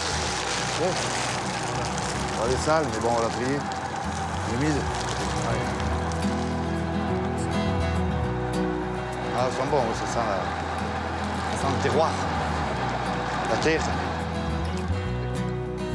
Aujourd'hui, 80 hectares ont pu être ressemés. Mais il y a 50 ans, des cultures de lentilles s'étendaient à perte de vue sur plus de 1500 hectares. À l'époque, c'est en famille que l'on récoltait les lentilles blondes. Et chaque année, plus de 1200 tonnes étaient vendues en France et à l'étranger.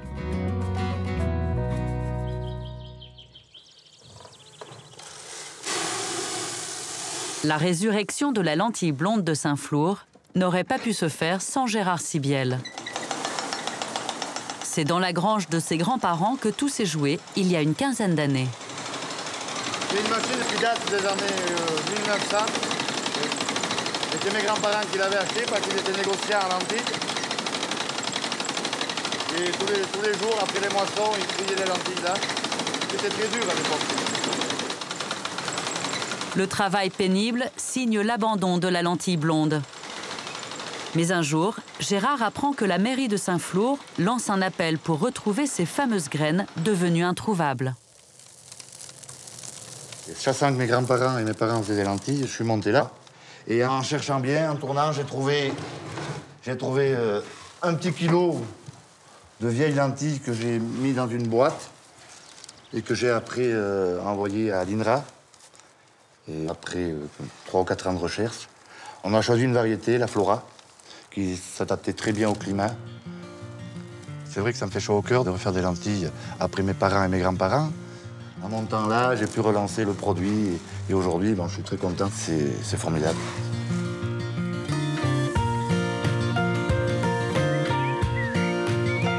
Après la récolte du jour, une grande tablée est organisée pour partager un repas traditionnel autour des lentilles blondes. Les producteurs et leurs familles ont invité Bruno Giral, une toque réputée de Saint-Flour qui a préparé le dessert à base de lentilles blondes. C'est Gisèle, la femme de Gérard Sibiel, qui a préparé le plat familial. Saucisse aux lentilles, comme nos grands-mères faisaient, le plus simplement possible.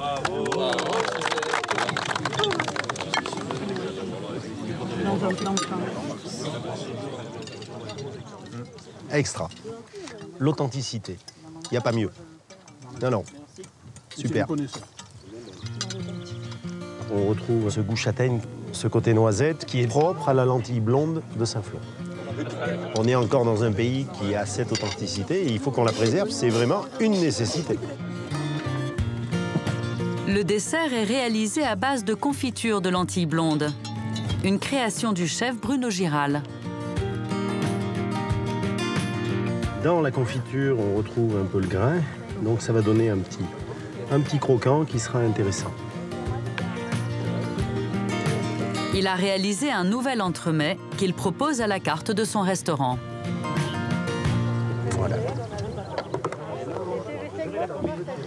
Donc on a une ganache au chocolat, un biscuit, une ganache au chocolat et une mousse au chocolat. Et la confiture de lentilles qui est intégrée dans l'ensemble des produits. Tiens. Nickel. Super. Le mélange du chocolat avec la confiture d'Antilles, ça se marie très bien. J'ai essayé cette fabrication avec d'autres types de lentilles. On n'a pas du tout le même résultat. Donc ce résultat-là est vraiment propre à la lentille blonde de Saint-Flour. C'est le résultat d'un travail de plusieurs semaines et de mois, d'une culture qui s'achève dans une assiette et c'est vraiment un plaisir à les déguster. Ils sont vraiment exceptionnels.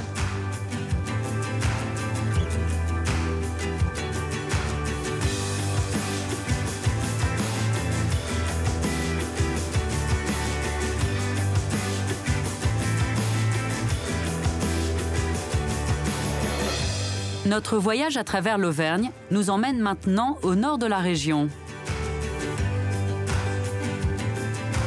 À cheval entre le Puy-de-Dôme et l'Allier, nous arrivons dans les Combrailles. Une région traversée par de nombreuses rivières. Parmi elles, la Sioule dessine une curiosité géologique, le méandre de Queuille.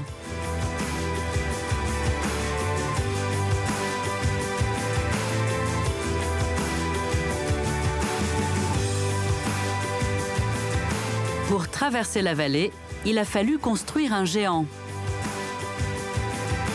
Le viaduc des Fades. Inauguré en 1909, il servait à faire passer la ligne de chemin de fer qui reliait Clermont-Ferrand à Montluçon. Désaffecté depuis 2007, le viaduc est menacé de destruction. Une association se mobilise pour tenter de le sauver.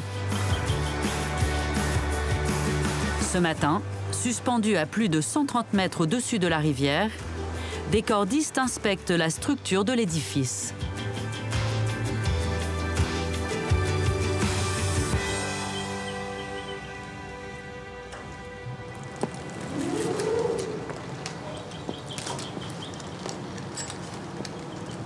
Il n'y a pas de corrosion plus en dessous qu'au-dessus, quoi. Oui. C'est dans le même état. Ouais. Vérifie bien les rivets aussi. Hein. Ouais. Après des années d'efforts, l'association vient tout juste d'obtenir l'autorisation de sécuriser le pont pour le rendre accessible aux visiteurs. On voudrait que le public se réapproprie le viaduc. L'objectif, c'est de pouvoir permettre au plus grand nombre de profiter de ce que vous voyez là. Donc c'est quand même exceptionnel. Enfin, je veux dire, je ne connais pas forcément beaucoup d'endroits où on puisse avoir une vue et d'être dans telles conditions, quoi. Il mérite qu'on le sauve. Vis-à-vis aussi des gens qui l'ont construit. Il y a 100 ans, être capable de construire un viaduc de 470 mètres de long avec la possibilité de faire passer 1200 tonnes de fret dessus, c'était quand même un défi technologique. Il faut le comparer au viaduc de Millau. Si on veut se donner un ordre d'idée, à l'époque, c'était ça. Le viaduc des Fades est le pont de tous les records. Ces piles monumentales, réalisées en maçonnerie traditionnelle, sont les plus hautes d'Europe. Elles mesurent plus de 92 mètres de haut et soutiennent le tablier du pont. Paul Dufal, le descendant d'un des concepteurs du viaduc, nous y emmène grâce à ses escaliers.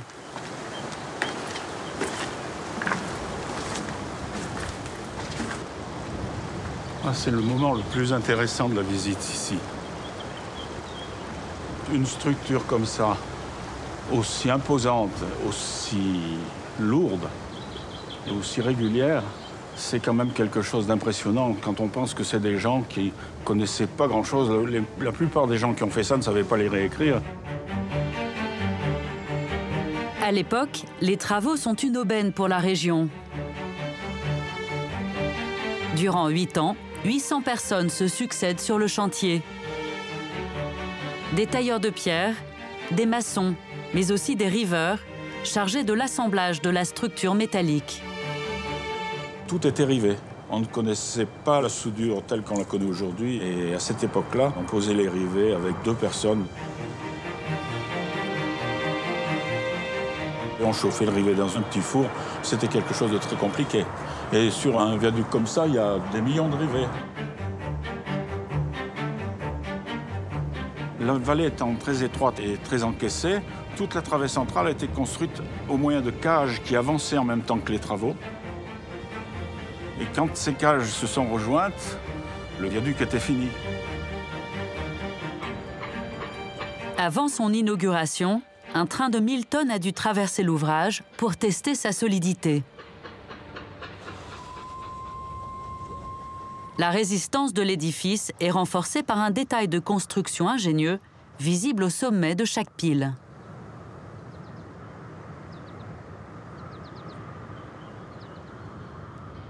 Un pont de cette longueur, ça se dilate. Il se rallonge en gros de 50 cm quand il fait chaud. Et pour accepter cette dilatation, il faut que toute cette structure roule. Et cette structure roule sur des galets que vous voyez ici en bas. Ces galets sont des galets en fonte. Ils roulent librement entre le tablier et la pile. En tout cas, c'est bien pensé. Ok. L'équipe de cordistes installe maintenant des filets de protection pour un test déterminant avant l'ouverture prochaine au public.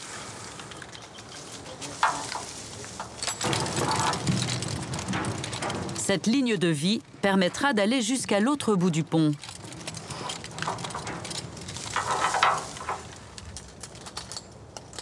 Nous, on a cette chance, c'est qu'on a ça en primeur, mais ça va être le but, c'est de marcher sur le tablier du pont. On est rassuré par ce harnais, mais il y a quand même cette notion de vide en dessous, mais tout en sécurité. Bon, c'est quelque chose de sensationnel. Avec la vue ici sur le plan d'eau, et de l'autre côté avec la Sioule qui descend sur toute cette vallée.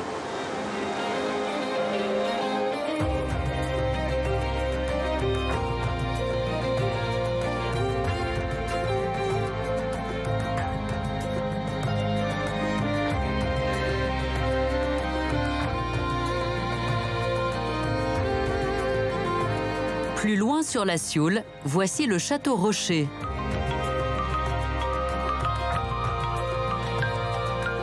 Perchée à 150 mètres sur la falaise, la forteresse surveillait le passage entre l'Auvergne et le Bourbonnais.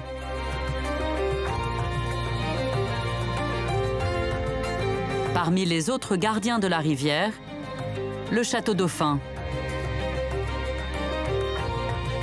À ses pieds, un immense potager occupe les jardins depuis le XVIe siècle.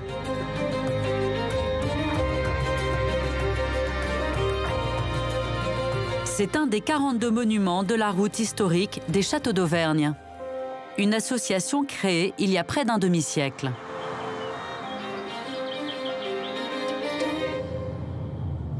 Son président, Emmanuel Pénicaud, parcourt régulièrement cet itinéraire qui traverse les paysages volcaniques les plus typiques d'Auvergne.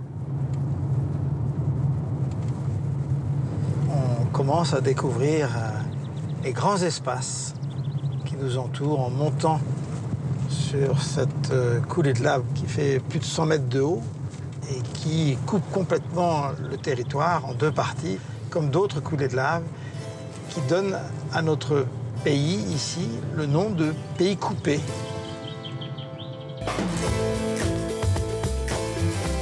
Emmanuel Pénicaud nous conduit jusqu'au château de Saint-Saturnin.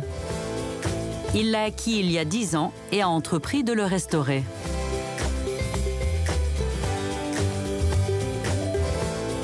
Ce château royal, construit au XIIIe siècle, domine le village médiéval.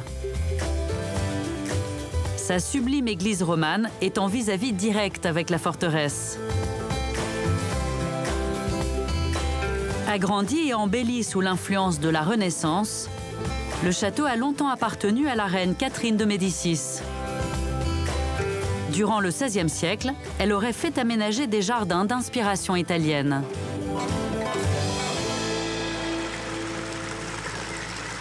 Avec ses tours à créneaux reliées par un chemin de ronde, cette importante forteresse était située à un emplacement stratégique. Cette position dominante a été créée de façon naturelle par l'arrivée d'une coulée de lave il y a 8800 ans. Cette coulée venait de la chaîne du Puy-de-Dôme, deux volcans de cette chaîne, le Puy de la Vache et le Puy de la Salace, qui ont explosé simultanément et qui ont entraîné une coulée de lave jusqu'ici à Saint-Saturnin, qui a noyé notre vallée sous 40 mètres de basalte pur.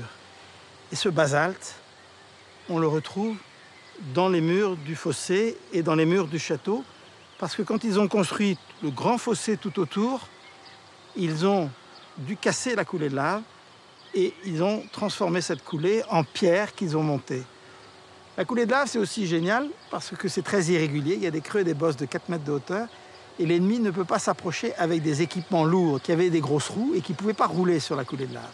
Donc ça renforce la position militaire du château. Le chemin de ronde construit au XIIIe siècle est encore visible aujourd'hui. Les archères canonnières et les meurtrières restent les témoins de ce château défensif. Alors en fait, il faut comprendre qu'au départ, il y avait le vide sur votre droite et le vide sur votre gauche derrière ce parapet du chemin de ronde. Depuis, au XVe siècle, on a ajouté un bâtiment et on a posé la charpente de ce bâtiment sur le côté du chemin de ronde. Et on a un grand toit qui nous recouvre complètement. Et pour la première fois, les gardes vont être protégés des intempéries. Les poutres sont en chêne et la charpente est restée quasiment en l'état depuis 6 siècles, grâce à une technique ancestrale.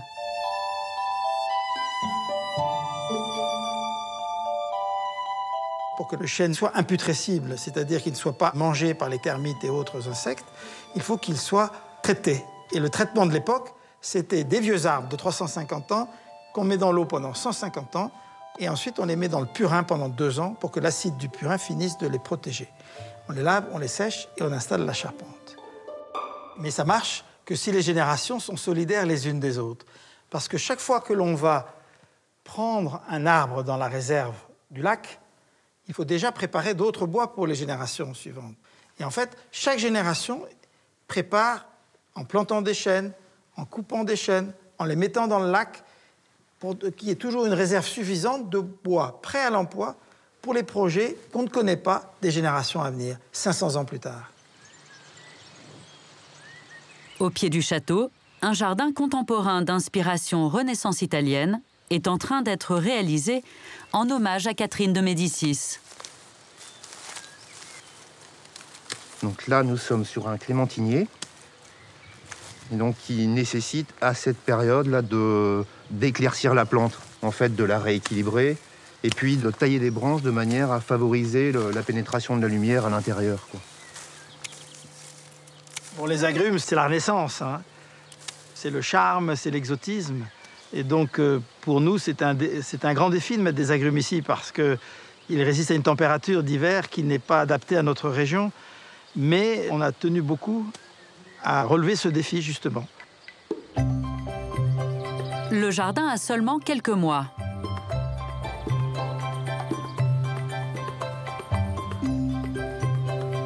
Pour l'arrosage des plantes, Emmanuel a fait appel au génie de la Renaissance.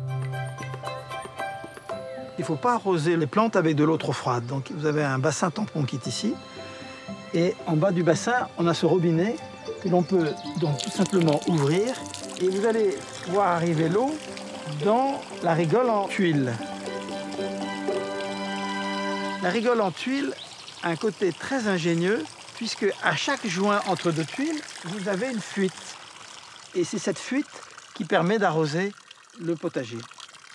Il y a des endroits en Italie où ils ont fait courir ce genre de rigole sur des kilomètres, sur plusieurs kilomètres. Nous, ici, on n'a qu'une centaine de mètres, mais ils avaient vraiment la maîtrise de l'eau.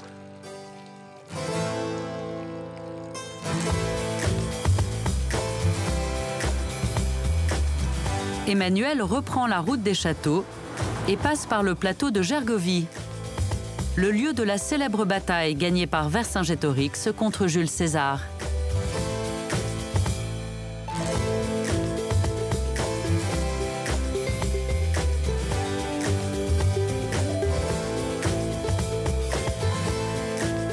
Au pied du plateau, Emmanuel arrive à Chanona. On découvre sur notre droite le château de la Bâtisse. On commence à percevoir les toits de ces bâtiments qui sont dans l'esprit 18e aujourd'hui. Et on découvre la cour d'honneur, les jardins, ces jeux d'eau magnifiques. Les jardins en terrasse à la française ont été conçus par l'atelier de Lenôtre, le célèbre jardinier du roi Louis XIV.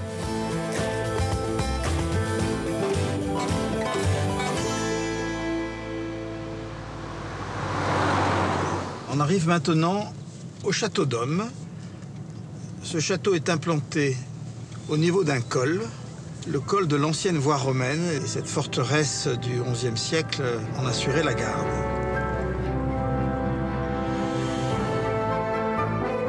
Construit en pierre de lave, ce château contrôlait la route qui menait de Clermont au Puy-en-Velay.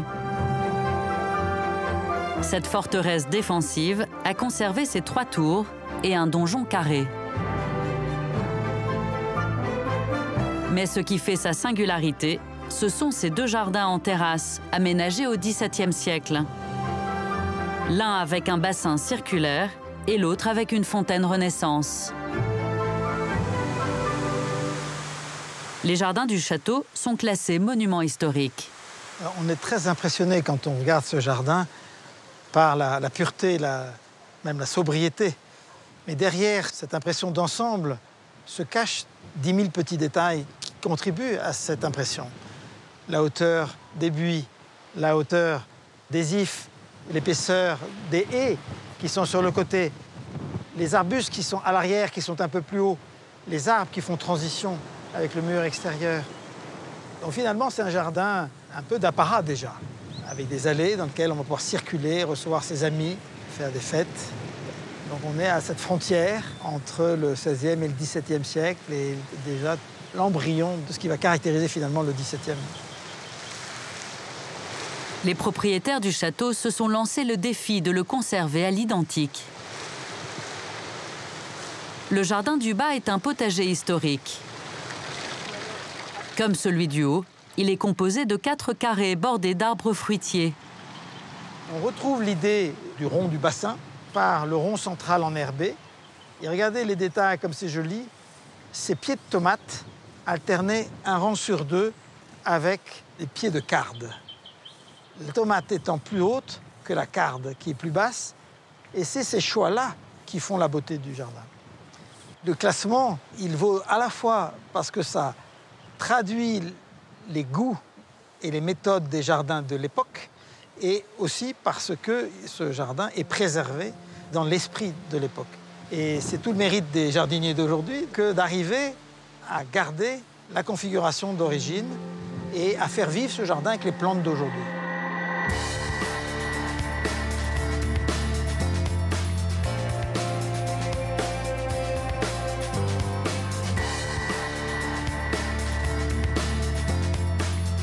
La route historique des châteaux d'Auvergne passe par le barrage de Bort-les-Orgues. Il retient les eaux de la Dordogne depuis 1952. Lors de la mise en eau, le château de Val a failli être englouti. Il a été sauvé in extremis. Seuls ses parcs et jardins ont disparu sous l'eau. Construite au XVe siècle, cette forteresse est formée d'un haut corps de logis, entouré de 6 tourelles, couronné de mâchicoulis. Aujourd'hui, c'est un des sites les plus célèbres de la région. Emmanuel atteint maintenant une région mythique du Cantal. Alors là, on rentre dans le pays de Salers. Ça s'écrit Salers, mais ça se prononce Salaire. C'est le pays de cette race de vache qu'on appelle la Salaire, avec sa belle robe brune et ses immenses cornes, qui donnent une des meilleures viandes de notre région. Et sur notre droite, il y a vraiment un petit coin de paradis. C'est un de mes endroits préférés du Cantal. On voit le petit village de Fontanges, avec la vallée de l'Âpre sur la droite et la vallée de la Maronne sur la gauche. Et vous avez ces vieilles chaumières merveilleuses, ces vieilles granges de toute beauté. La route passe par le village de Salers, situé au bord d'un plateau volcanique. Entourée de ses remparts de lave sombre, la ville est un véritable joyau. Ces belles maisons Renaissance sont dans le pur style de la Haute-Auvergne.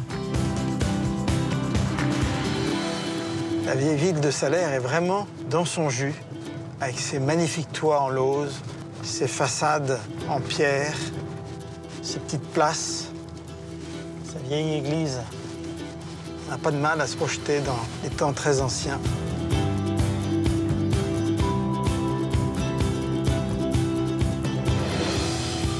Emmanuel poursuit sa route dans le Cantal, vers les châteaux qui défendaient l'entrée de ce territoire.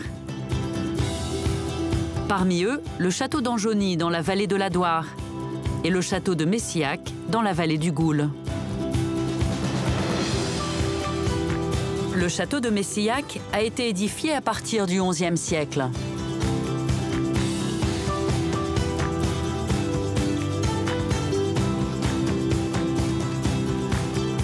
De la demeure seigneuriale, il reste aujourd'hui ce corps de logis, encadré de 2 tours carrées. Elles sont surmontées d'un chemin de ronde couvert, avec des échauguettes à chaque angle.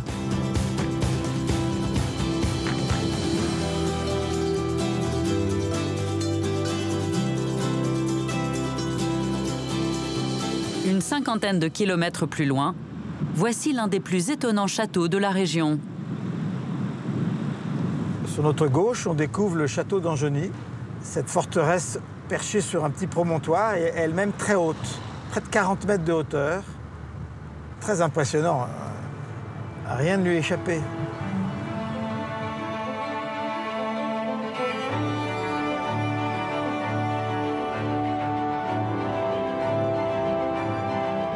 La famille d'Anjony a fait bâtir cette forteresse au XVe siècle, à la demande du roi Charles VII. Avec pour mission d'assurer l'ordre contre les brigands et les routiers qui sévissaient dans la région.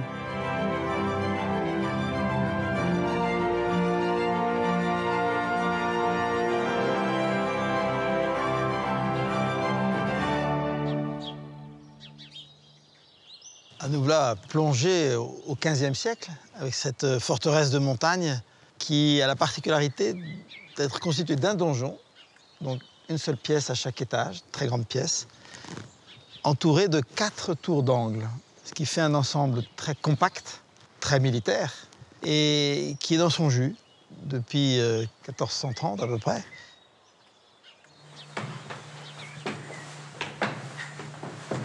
À l'étage s'ouvre la salle noble. C'est extraordinaire. Elle est décorée depuis le XVIe siècle de fresques inspirées par la littérature chevaleresque. C'est le joyau du château, décoré avec cette très ancienne légende du haut Moyen-Âge qui s'appelle la légende des Preux. Et les Preux, ce sont des personnages de notre histoire, mais dans le sens très large du terme, on pourrait appeler ça la civilisation méditerranéenne. C'est-à-dire que ça met en scène 3 chrétiens, 3 juifs et 3 antiques.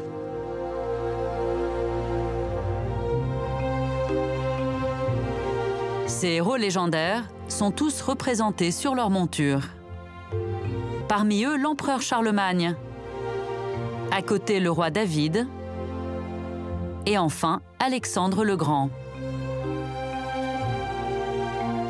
2 personnages président de part et d'autre de la cheminée. À gauche, Michel d'Anjony, l'ancêtre de Robert. Il avait fait réaliser ce décor pour impressionner sa future épouse, Germaine de Foix, représentée ici en robe de cour. Germaine de Foix, pour lui, c'était un mariage très prestigieux parce que la famille de Foix était une famille très puissante et il y avait une branche des Foix qui était dans notre Haut-Cantal. C'est pour ça qu'elle a pu convoler avec un seigneur local. Quand les fresques sont réalisées, toute l'influence de la Renaissance italienne arrive en France. Le décor est théâtral. Un style très prisé par la reine Catherine de Médicis, qui serait représentée ici en médaillon.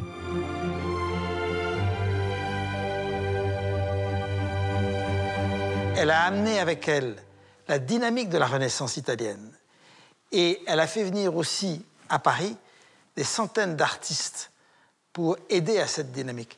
Et donc, l'ambiance italienne était là. Et cette influence est venue jusqu'à Anjony et se traduit dans cette pièce.